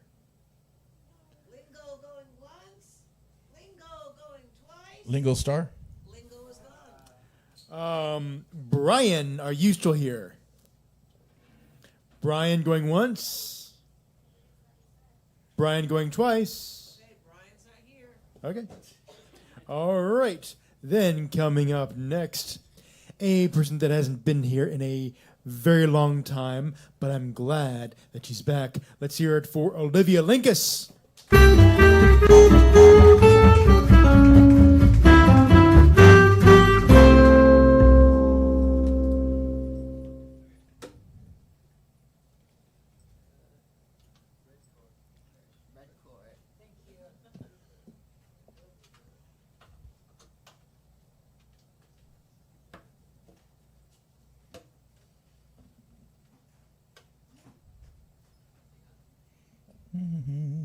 Yeah, things get tangled up there really quick.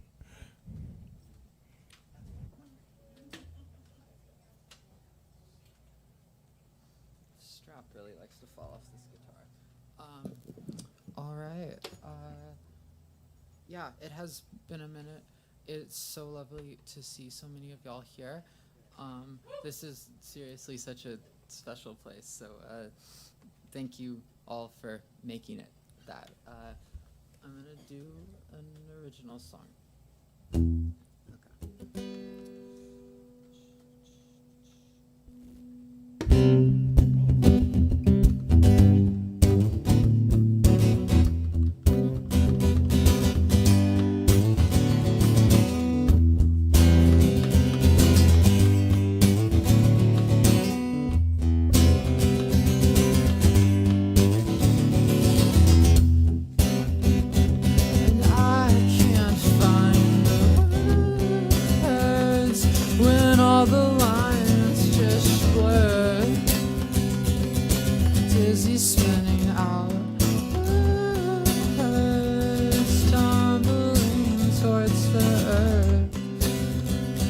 Sometimes I think it's in space, but I don't want this to hurt. Hang on. I know that this thing is hitting this. One, two, have it.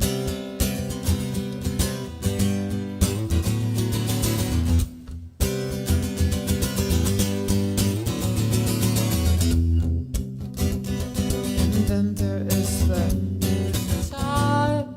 Then there is the time. Then there is the.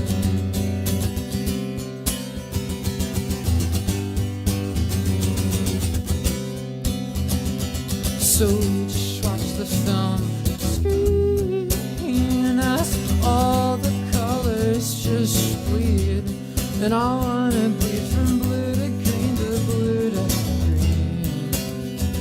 Draw the voice out of the feeling, but everything is just blur. Yeah, everything just blur.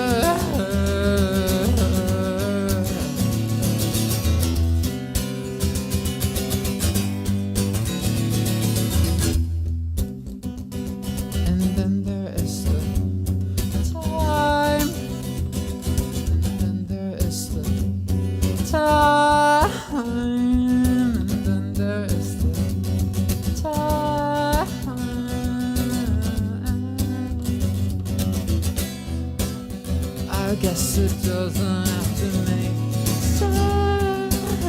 I feel it so loud, swarming toward the infinite. See a silent power loud. Everything to just blur, and everything just blurs. Yeah, everything is just blur.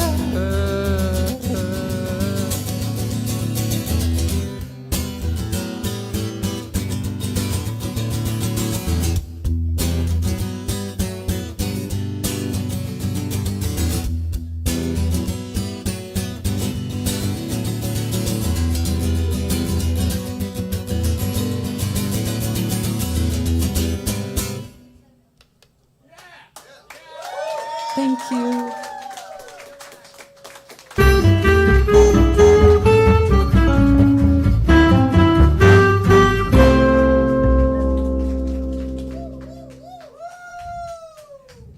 That was a nice sounding guitar. Okay, Ernie, I'm gonna move this. I've almost tripped over it a couple times. Well, don't do that. Thanks. There's like that Metallica video where they're like in the studio, and Kirk Hammett's complaining because he touched like something in the studio and he got shocked. Right? He tells the engineer, "I just got shocked, huh? I just got shocked when I touched that." And the engineer's like, "Well, don't touch it."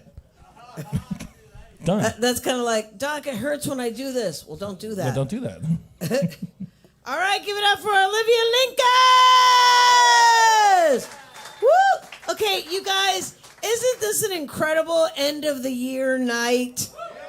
Incredible. There's a lot of talent under this roof. Good God, Ernie. I haven't. What? I think we need to go planetary, interplanetary. we need to broadcast to like Pluto and shit. I'm working on a deal with Starlink. Yeah, shit. Andromeda. Oh, yeah. Coming up next to the stage, we have the Renaissance woman that is Red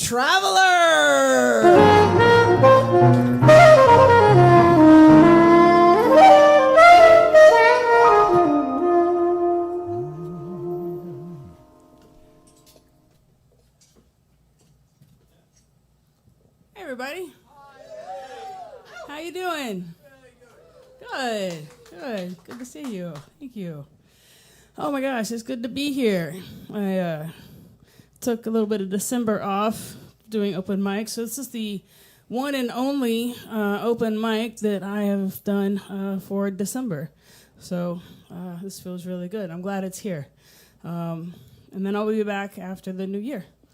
And I will be back doing them regularly again. I am Red Traveler. I am an artist. I make wire wrap pendants. I do paintings. I make mandalas on old record albums. My website is Christina Culverhouse Designs. Well, it's more than that, but it's it's too long. It used to be Christina Culverhouse Designs, and then anyway, I changed it. But anyway, my YouTube is Red Traveler 6447. That's where you can see my live performances of me playing the flute. My Instagram is Christina Culverhouse Designs, is what I was trying to say a minute ago. My website's too long to say, but it's on my Instagram. That's what I was trying to say. So anyway, thanks for letting me stumble and fumble. Oh my God. Sometimes that's how life is though, right? We just kind of stumble and fumble our way through it and then like get up and kind of shake our head and wonder what the hell happened. And then it's okay. And then like good things start to happen and we kind of fall in love with life all over again. So maybe that's what this is about, you know? Let's fall in love with life. Sound good?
Thank you.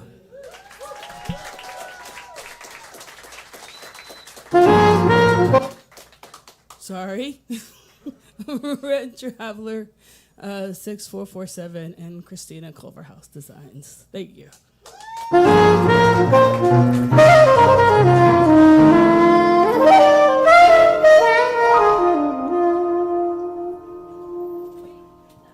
was a pretty cool clarinet solo there at the end of that stinger.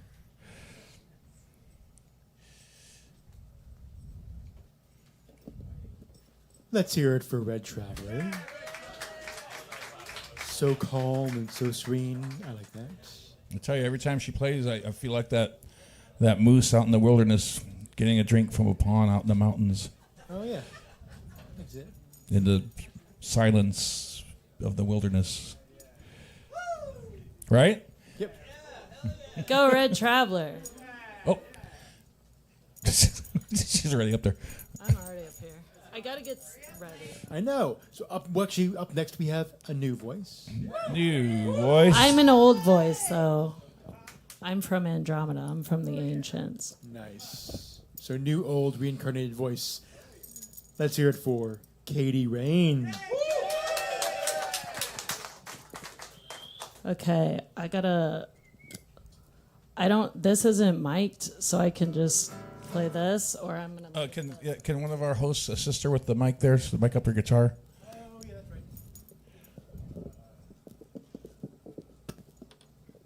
Get her down there. Let's see. Okay, now That works. Lane. Point the mic at the guitar, not across the guitar. There you go. 18 years. So I've been playing guitar since I was 13, but I still kind of play like I was 13 because I haven't been practicing. But I've wrote thousands of songs, played hundreds of shows, but I'm back. And music is the answer for me, I realized, and I need to be here and sharing my music with the community. And so that's why I'm here. Tom, you're an inspiration to me, and the fact that you're here all the time, like I am going to be here all the time. So thank you for having this.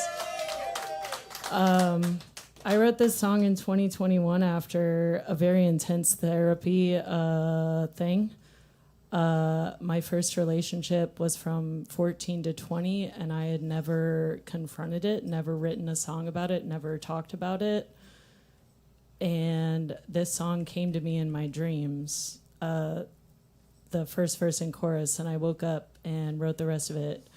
It's called Hurt to Be Alive, and it has a full band version, but this is the acoustic.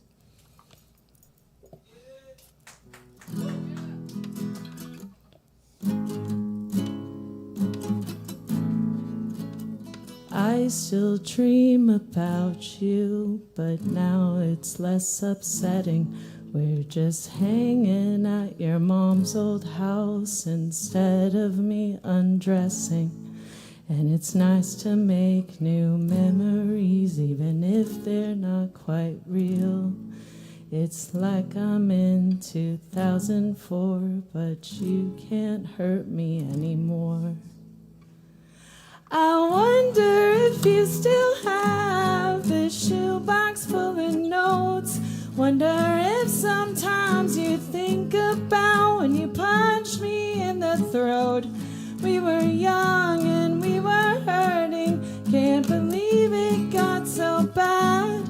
You betrayed me and persuaded me you were the best I could ever have.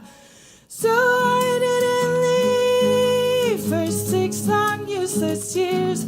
Remember aching every second, had me paralyzed by fear. Whoops, push me back, pull me in, like the full moon moves the tide. You had me convinced it's supposed to hurt to be alive.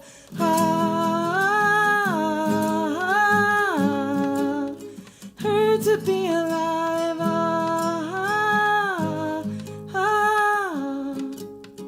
Hurt to be alive. Loving you was just like flying 100 miles an hour with no brakes, and praying you would crash. the pinnacle of an epic drama. I always wished you'd get your karma, burn up in flames and broken glass. But you're still somewhere in my hometown, and I'm living in between, teetering on forgiveness just so I can find some peace. But I'm still bitter, 'cause you made me believe I wasn't worthy of anybody's love. My younger self still grieves that I didn't leave for 6 long useless years. Remember aching every second, had me paralyzed by fear. You pushed me back, pull me in, like the full moon moves the tides. You had me convinced it's supposed to hurt to be alive.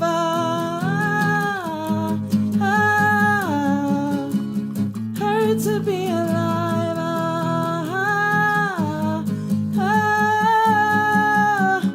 Hurt to be alive. I talk about you in therapy. You probably don't even think of me. I'm just some crazy bitch you hate and had the misfortune to date. But oh, you still keep me up at night. I see you when I close my eyes. You can call it what it was, but don't ever call it love. Can't believe I didn't leave for 6 long useless years. Remember aching every second, had me paralyzed by fear.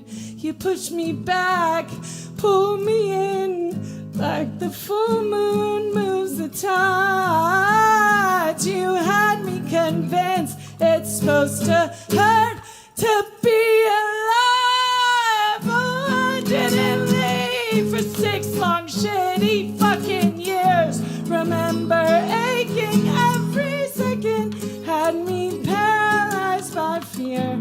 You pushed me back, pulled me in, like the full moon moves the tides. You had me convinced it's supposed to hurt to be alive.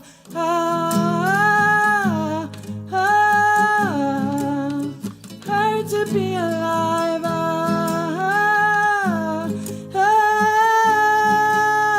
Hurt to be alive.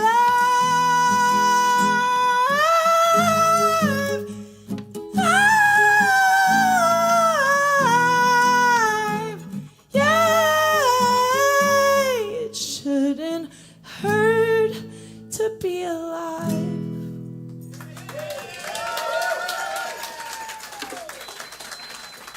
Thank you. I'm Katie Rain. That's K-A-D-Y with the D-Y and then rain like falling from the sky. I'm everywhere on the internet and I'm everywhere. I'm playing January 22nd. My full band is playing this song and you'll hear it how I hear it in my head. It's badass. January 22nd, Swan Dive covers $10. I go on at midnight. See you there.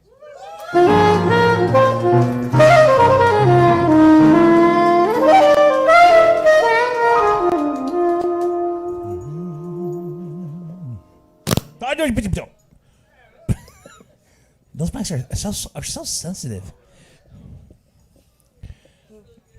It's actually not the mics, it's the cables. Like I said, they go through Somebody hell. dropped a watch battery. Oh, that's been here all weekend.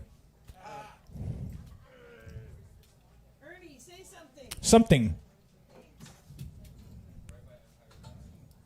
While I had to roadie. Give it up for Katie Ray! She had a couple of fans online here. Oh, nice. Kelsey Segal. So love you, Katie. Segal. And Courtney Crash, 8939. Go, Katie. What's up, online viewers? You're watching a show longer than a Lord of the Rings movie. Hello. Don't forget about the drink specials, folks. Mixed 12s, $5.25. Let's keep that cash register ringing because Lost in Thought has informed me we have 6 more performers left. 92. Yes. Keep the register ringing. I think that's the first time I saw Pat actually lean against the counter. Yeah, I know, man. He's been busy all night. He has but that's been a good busy, thing. But that's very, very, very good. Don't let Pat Keep rest. Come on. Yeah, I know. Keep him going. Keep buying him going. stuff. Coming up next to the stage, we have Richie's Warren.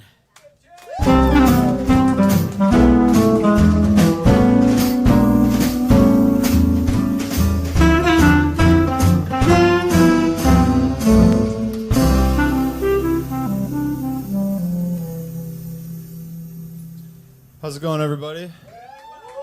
It's nice to be back here. This is one of the first mics I did when I came to Austin. Thank you, everyone, for sticking around. Since I've been back and the last time I was here, all I hear about mainly is everyone talk about like the homeless problem, how many homeless people are here. So out of curiosity, I looked up, and apparently 3,300 on average are homeless on the streets every night. And somehow I still run into the exact same 10 everywhere I go. And it's like, how many different ways do I have to come up with, like, I have no money to the same guy every morning, like right when I turn to work? But what's even stranger is that the same one still won't go on a date with me. So, I know, yeah. So I went through a pretty bad breakup not too long ago. Pretty serious one. We were engaged. She was pregnant with my child. And she met another guy. She had a miscarriage. She left me for him. Sad, I know. It's not the funny part yet. And so after all that, I was pining over it for a long time, like maybe like a year or more, maybe a year and a half. And I think I just got over it. And I was looking back. I was reflecting on how I was dealing with it.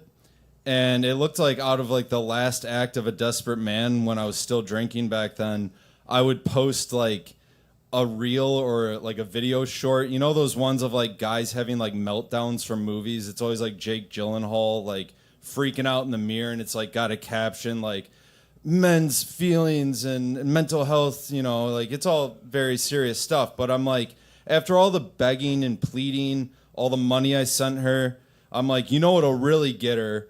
This short video of Jake Gyllenhaal having a mental breakdown. That's really gonna, I know it's been a year and a half, but I think that'll get to her, you know what I mean? And it's always from like a movie like Brothers where Jake Gyllenhaal again is in it. And it's like when Tobey Maguire has a meltdown because Jake Gyllenhaal's fucking his wife the whole time. He knows the whole time, just another thing. Like Tobey Maguire knows the whole time. But it's always that was really entertaining to me. That I was like, really, I was doing that? Like that was just fucking pathetic to me. But since I've been in Austin, I've been in a lot closer contact with my mom and calling her all the time and stuff like that. But something that's driving me nuts is that every single time I call her, it's complete chaos. Like just frantically running to the phone. And I know she's running to the phone because she's always out of breath when she answers. And it's like she answers on the last ring like as if a bomb's going to go off if she doesn't get the phone. And like it worries me because I'll be like in the middle of doing something like, oh, I should call my mom, see how she's doing. She's always just like, hello. Oh, I'm like, what the fuck happened? What's wrong? She's like, I was just doing laundry. And I was like, okay, like why is everything an emergency all the time? And so started working out here again, and I had to go to Walmart this morning to buy a belt. And I found out that they lock those up now too. It's not just the red zone anymore. It's also belts. And the best part of this whole ordeal with the locking items up is that they then have to walk it to a register of their choosing, apparently, whichever register they want to put your belt at. And she chose the longest line imaginable for me. And to like make matters worse, like, yeah, they just say, oh, it'll be at register 11. And I never know how long the line's going to be. And it's just like, I didn't know $10 George brand belts were such a hot commodity that they needed to lock them up. But yeah, I mean, that you know, that was just more of an observation I had today. I was like, maybe I'll throw that in there. But yeah, I have one more. I had a little cheat sheet on my hand. The first time ever though. This is like my 16th mic. I'm proud that I've never brought notes up. Well, thank you. No offense to anyone that does it, but I'm trying to like be hard on myself. But I'll leave you guys with something that I found interesting. I was working with this kid last summer, and somehow magicians came up, and he was like, and I think I made a joke, and he's like 19, and he was like, yeah, he's like, actually, I know some magicians like his age, and he's like, they get a lot of pussy. And I was like, that's odd to me because like I never correlated the two with like, unless it's like Vegas level magic, you know, like I wasn't like, that guy does magic. Oh, dude, leave some for the rest of us, dude. Like, and so then it made me think like, I feel like that would be a really awful marriage. Like a guy, like a lady being married to a magician. And it's like, where the fuck are my keys? And he's like, I don't know. Are they behind this year? Or then she's like, I want a divorce. I'm fucking done with this magic shit. You're hiding shit everywhere. I'm done with it. But yeah, that's all. Thank you guys. Have a good night. Happy holidays. Thanks for having me. Thanks.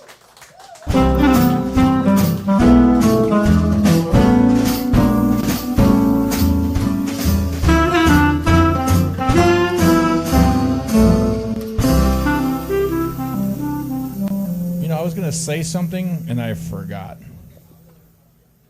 Well, let's hear it for Richie's Warren.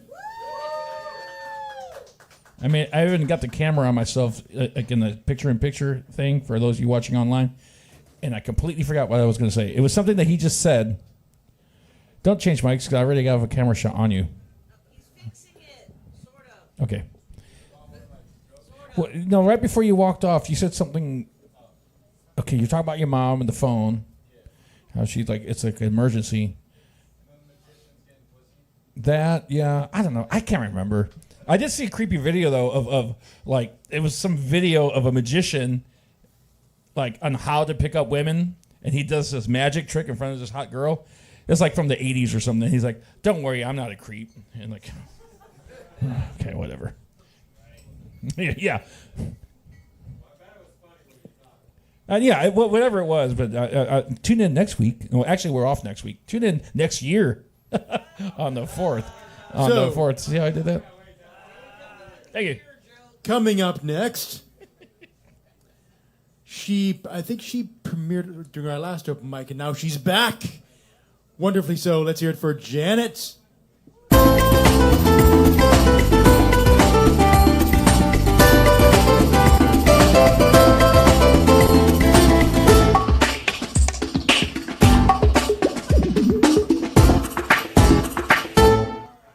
New music. Hi. Hi, ladies and gentlemen, boys and girls. They told you to hype a product. I am a literary magazine editor, publisher at Scars Publications, but Cyberwit has published a couple of books of mine, and I'm going to share poetry from all three of these books. I'm holding them in my hand right now.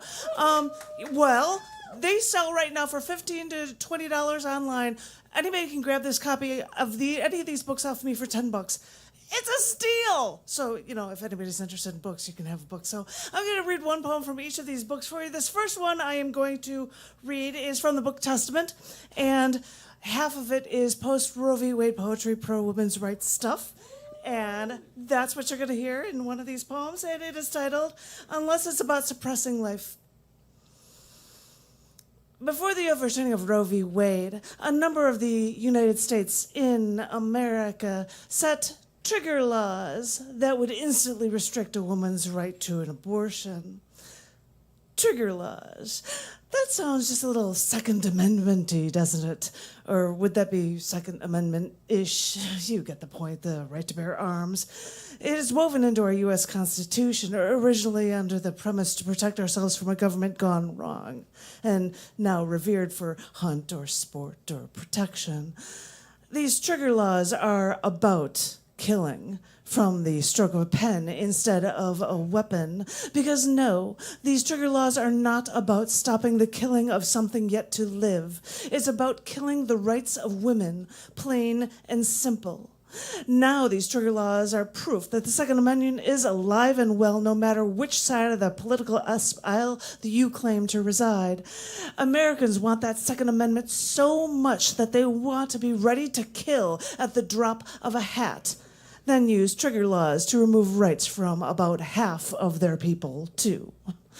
Don't think these laws care for embryos when they don't care for foster children, kids that are suffering, already alive. That's not the issue. It's not about life at all, unless it's about suppressing life, either from the stroke of a pen through a religious edict or the pulling of your precious trigger. Thank you. Praise it, preach it, blah, blah, blah. This next poem I'm going to share with you is from the book Shattering the Glass Ceiling. It's got all sorts of stuff in it, and I just randomly picked one.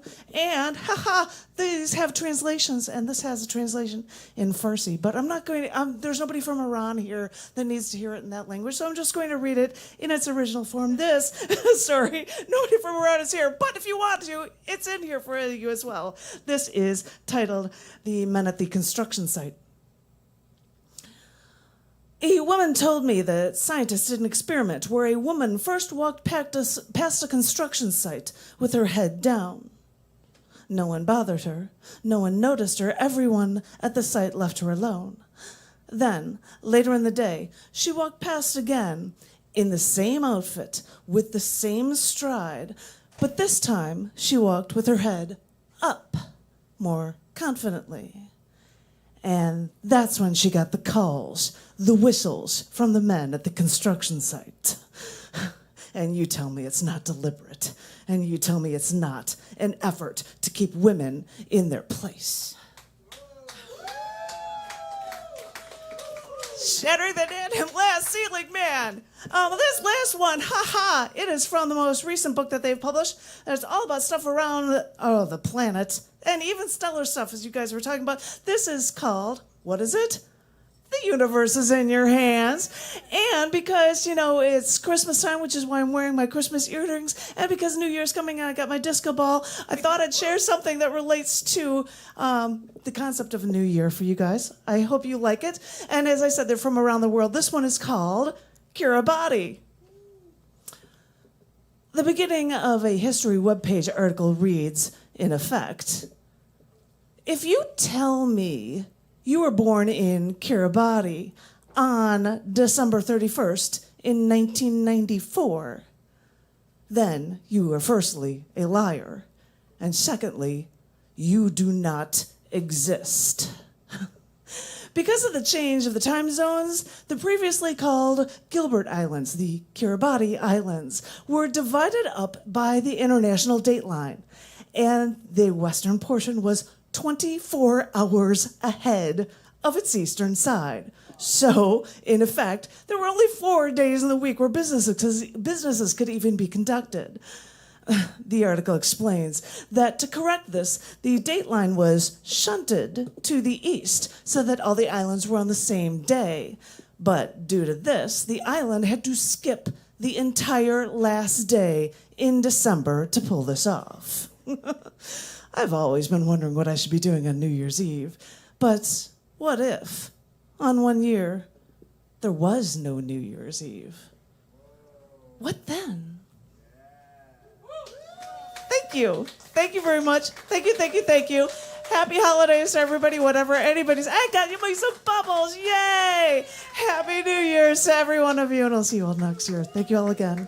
And once again, $10, instant bargain. I don't need to hold this anymore, but any of these books, they're yours if you want them, so come on by. And thank you. Thank you, you guys.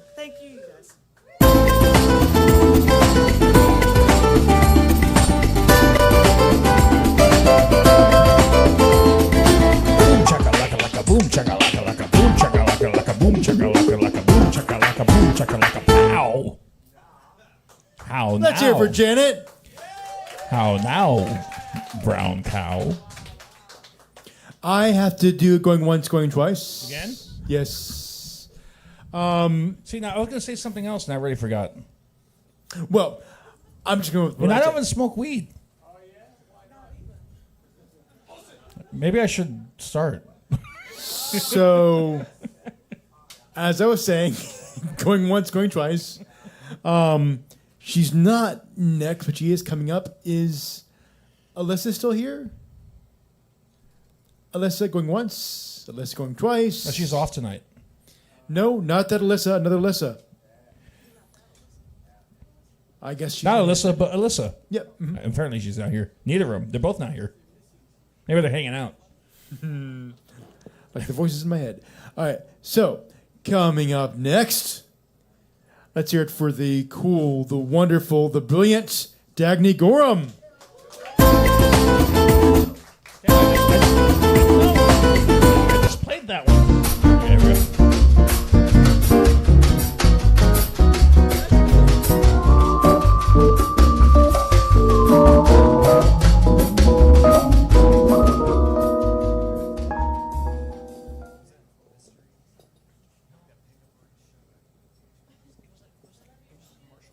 Thank you. Thanks. I like your fit too. Just saying. Just saying. Don't worry, I'm not agreeing. Okay, let me. Should I do a blue chord? Whatever chord you want. Pick a chord, any chord. Okay. Let's do some blues in F. The blue chord. A little musical humor there.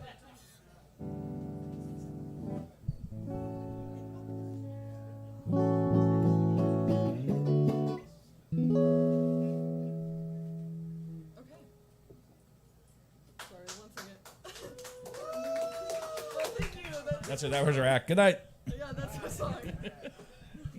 Okay. Okay. Hello, everybody. Hi. Thank you. Hi. My name is Dagny Gorham, and I'm going to play two of my own songs. The first one is called Montgomery.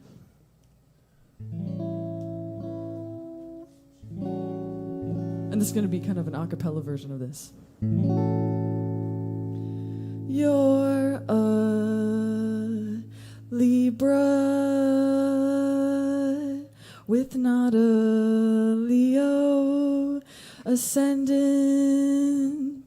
so I guess you're right when you tell me that I know you better than I thought. I was trying oh so hard to understand you, while the whole time you were speaking with your heart. You tell me keep a pure heart, keep a pure intention, a pure love, keep my heart open, share your tenderness with everyone. Well, glamour boy, I'm just crushing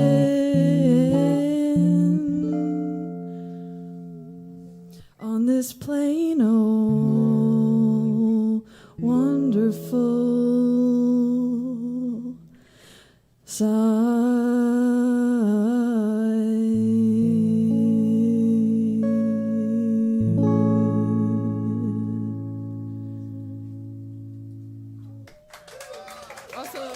Thank you very much. Thank you. Awesome. Okay, this one is called Scored By. Or do I still have time? Is that okay? Okay. Okay, cool. Awesome. Thank you.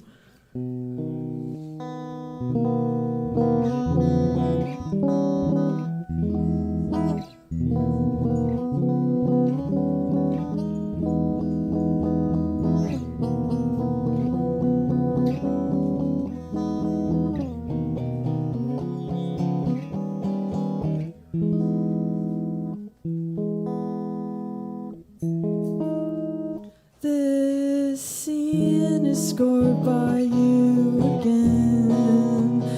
I'm walking through Los Feliz, and when I think of you,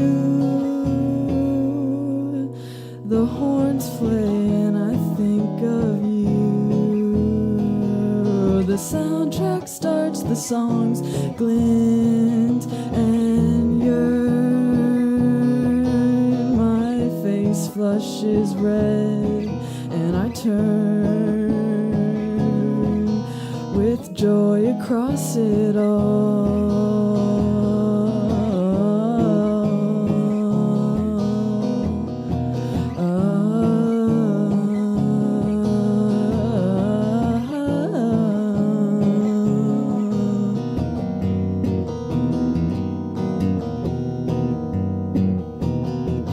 But is it really you? Or is it my expectation of you?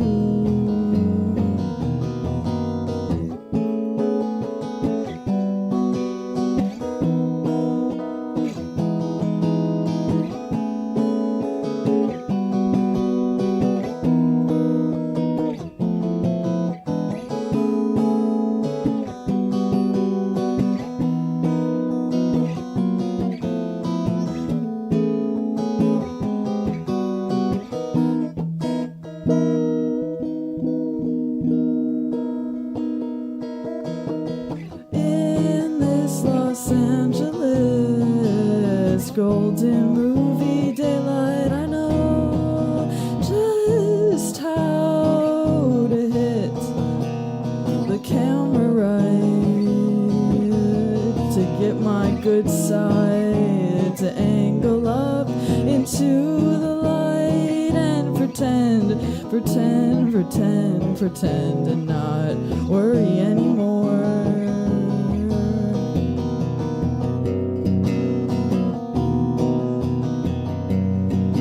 But is it really you? Or is it my expectation of you? We actors play good parts. Maybe it's just too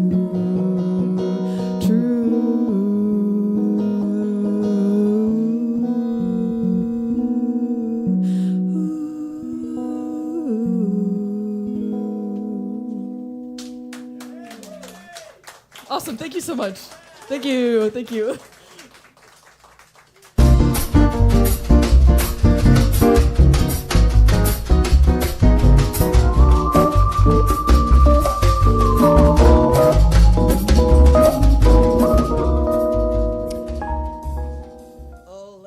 Okay, I remember what I forgot the first time. And it's kind of irrelevant now because the comedian already left. But remember he said he had notes written on his thumb? Or on the back of his hand? Yeah. Yeah, I was going to say there's a singer, there's a punk band that plays here, been playing here for years, Worm Suicide. And the lead singer writes his set list in Sharpie on the inside of his forearm every time. And like, dude, that's true. He does. Pablo does do that. yeah, Pablo. I'm like, dude, that sinks into your system. That's not a good thing to do. He's been doing it for years. But but see, now the guy's gone, so that's now I got to remember what I forgot the second time. Oh, lame. Okay, first of all, give it up for Dagny Gorham! Come on, Lane. I thought we were going to do this together on the last two performers. Okay. Yeah, that's why I was like, hello. Okay, folks, don't forget, get yourself a cookie or a muffin on the way home. Get yourself something, because you know you're going to smoke later, like we were all talking about. Or some free mustard. Give up the mustard, Ernie B. It's French's. It's good stuff. Okay, lost of thought. Who is coming up next? Well, you see her sitting up right behind us. Yes. Perfect way to introduce her. Let's hear it for the Prophet Daniel. Woo!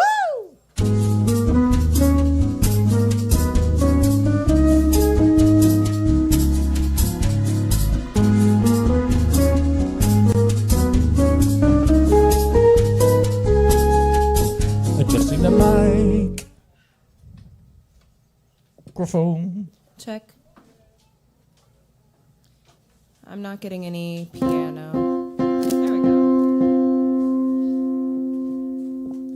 Hi, I'm the Prophet Daniel. You can find me on social media at the Prophet Daniel.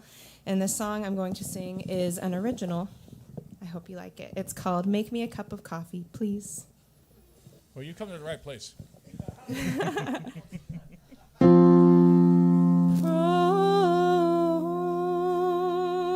Procrastinating work to do. I'm so in love with touching you. I need every second I can get.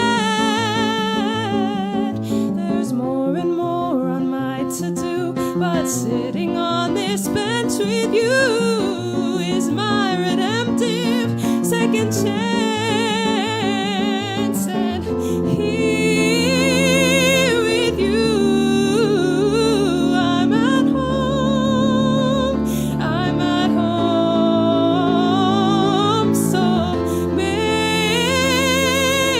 me a cup of coffee and read me a poem that you wrote. I won't lie, the years have been rough. I've used you, I've talked too much, I've gotten under your skin, overthinking what we are, but here in your arms, all is right in my world. And here with you, I'm at home. I'm at home. So make me a cup of coffee and read me a poem that you wrote. That you wrote. That you wrote. Someday when we're old and gray, we've spent all our life away in the trenches and in love. I wonder what you will say, that I drove you crazy, but you love me all the same.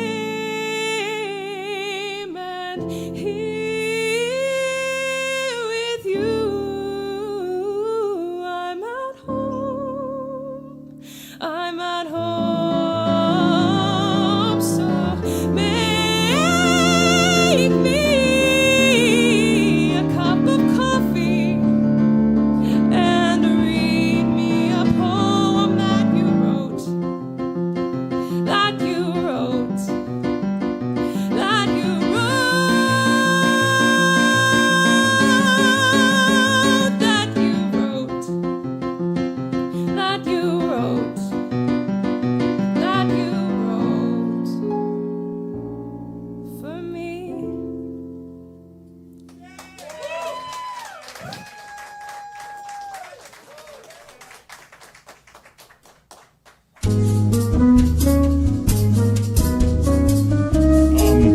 Wow. Wow. That literally made me feel like I was transported. Let's hear it for the Prophet Daniel. Okay, Lane, you can put that mic stand back where it was. I moved the mic in your hand, Lane. You can put it back where it was. I moved it because it was in my shot on the video. I got a nice close up. I got a nice close up of her, but that mic was right in the way, so I moved it. You know, I have to say, I love the denim coat that she's wearing because it makes me feel very nostalgic. It kind of makes me think of Paddington Bear. I was going to say Billy Jack. Wow, now that's a reference. Yeah. Now all she needed was the little hat. Yeah. All right, folks, guess what? We have come to our last act of the... Oh, shoot. 19 more people. Wait. We have come to our last act of the night, and Lost in Thought has been inspired with a muse for the last performer of the night. Take it away, Lost in Thought. All right. Paul Bunyan and his Blue Ox. Yep. From the planet Cool at Krypton, this next artist came crashing to Earth in style. in a spacecraft fashioned from the threads of his melodious reach, puffed up on fumes that glow neon and lit up the sky on its own rave. And now where he walks, the floor sinks in metallic puddles of charm, as his space gear is practically full up on his unusual charisma. The man is the embodiment of a badass. Ooh. Let's hear it for TRX Prototype!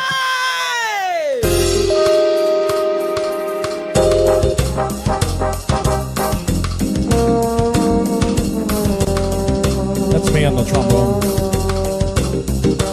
Okay, don't stop. Now he's gonna take a couple minutes here to set up. You got to stick around and watch this. But you know, my friend told me that they couldn't afford their water bill, so I sent them a get well soon card.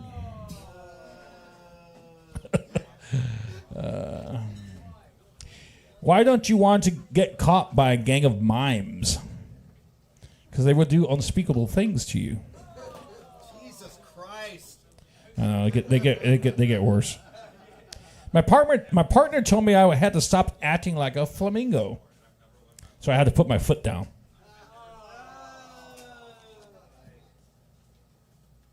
Hey, how does NASA organize a party? They plan it.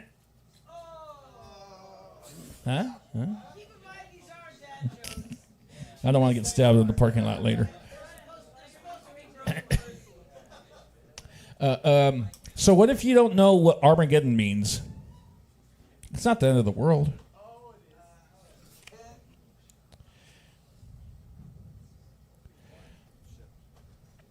Thanks for explaining the word many to me. It means a lot. Why shouldn't you spell part backwards? Because it's a trap. Get it? There's a little math involved in that one. Why is Peter Pan always flying?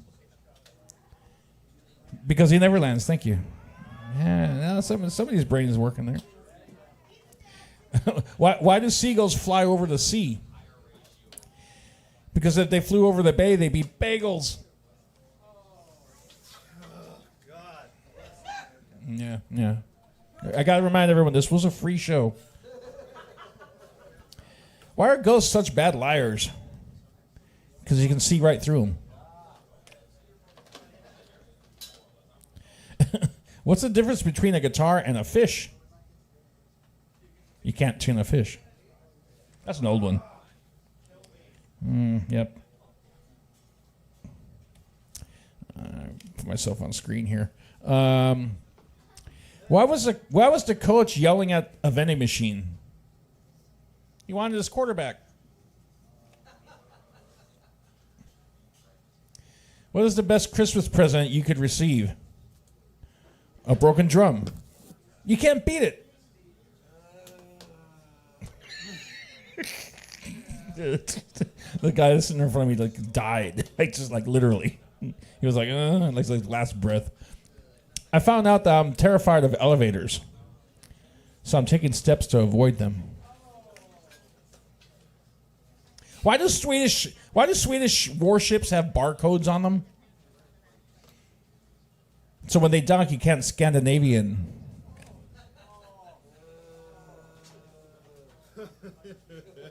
Please hurry. I'm friends with 25 letters of the alphabet. I don't know why.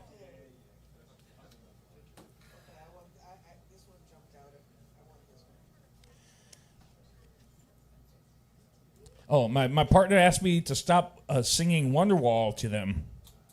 I said maybe. I actually don't get that one. What will Terminator be called once he retires? The Exterminator.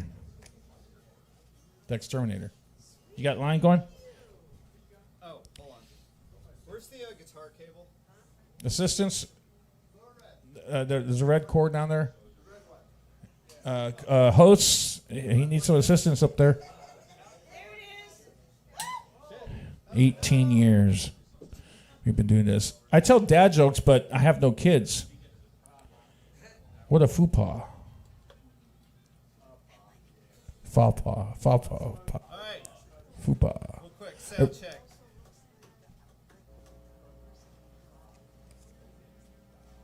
I see something there. Check.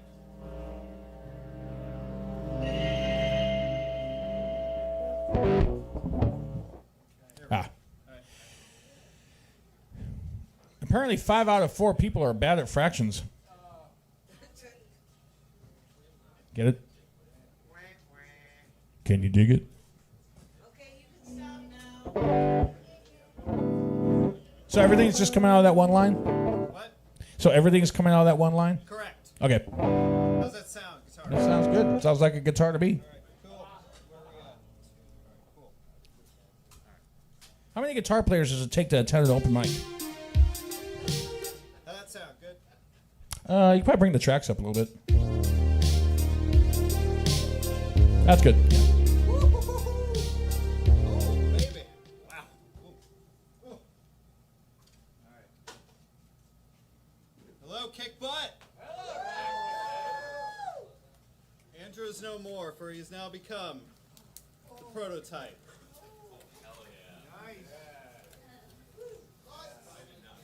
And this song is called Las Olas. Wait, where's my Fort Lauderdale people at? Okay, cool. This is called Las Olas.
job, everybody.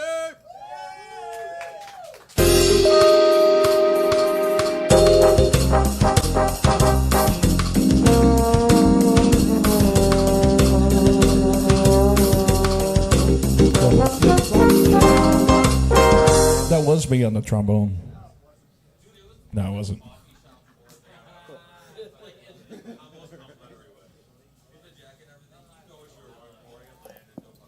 All right, give it up for TRX Prototype! Closing out the night. Lane, get on The year. Closing out the year. Closing out the year. Closing out 2025. Oh my God. And we're all still alive. May 2026 be a whole lot less painless than 2025. There used to be a local channel 5. Pretty please. Oh my gosh. And I never owned an album by the Jackson 5. Now I have all of them. No, the box set. And sometimes you just have to take a dive. Not off the stage. I'm tired. I'm tired of all this jive. Well, And don't give me none of your alibis. we got to thank everybody who performed tonight. We got to thank Pat, keeping us fed, caffeinated, and buzzed. Don't forget to close out your tabs. Get yourself a cookie on the way home. They're amazing. And leave a tip for Pat because he's been here busting ass all night. Your bartender. Don't be that guy. Don't be that one that like has 2 cents left over on your tab and go, here, man, keep the change. And thanks for everybody watching online. I know You there's still watched people. something longer than a Lord of the Rings movie. Thank you. Yeah. We will be off next Sunday, but we'll be back to bring in the new year on January 4th at 7 p.m. Central Time. So wherever you may be watching, we'll be here, whether you Yes, like it or not. yes. See, I actually kind of like this way I'm standing sideways. I like it. But see, I have to stay. I have to keep a long shot. I'm gonna And you do guys, it like- see I'm how you guys look tiny on the I'm screen. going to do it like this from now on. No. Yes, I am. Nope. It's my new thing. No, you do. Oh, go ahead. Well, since it's the last show of the year, new single, New Year's Eve, baby. Woo! It's got the pulse and it's got the power. That's all I'm gonna say right now. Check it out. Yeah. It's got the pulse power. All right, should I do the thing? Let's do the thing. You have been witness to the best, the baddest open mic in the ATX. Let's say for the year 19 next year. Spoken and heard live every Sunday night at Kick Butt Coffee, music and booze. It's not just an open mic, it is a show, and not a show without each and every one of you, including you, TRX Prototype. Thank you, and good night.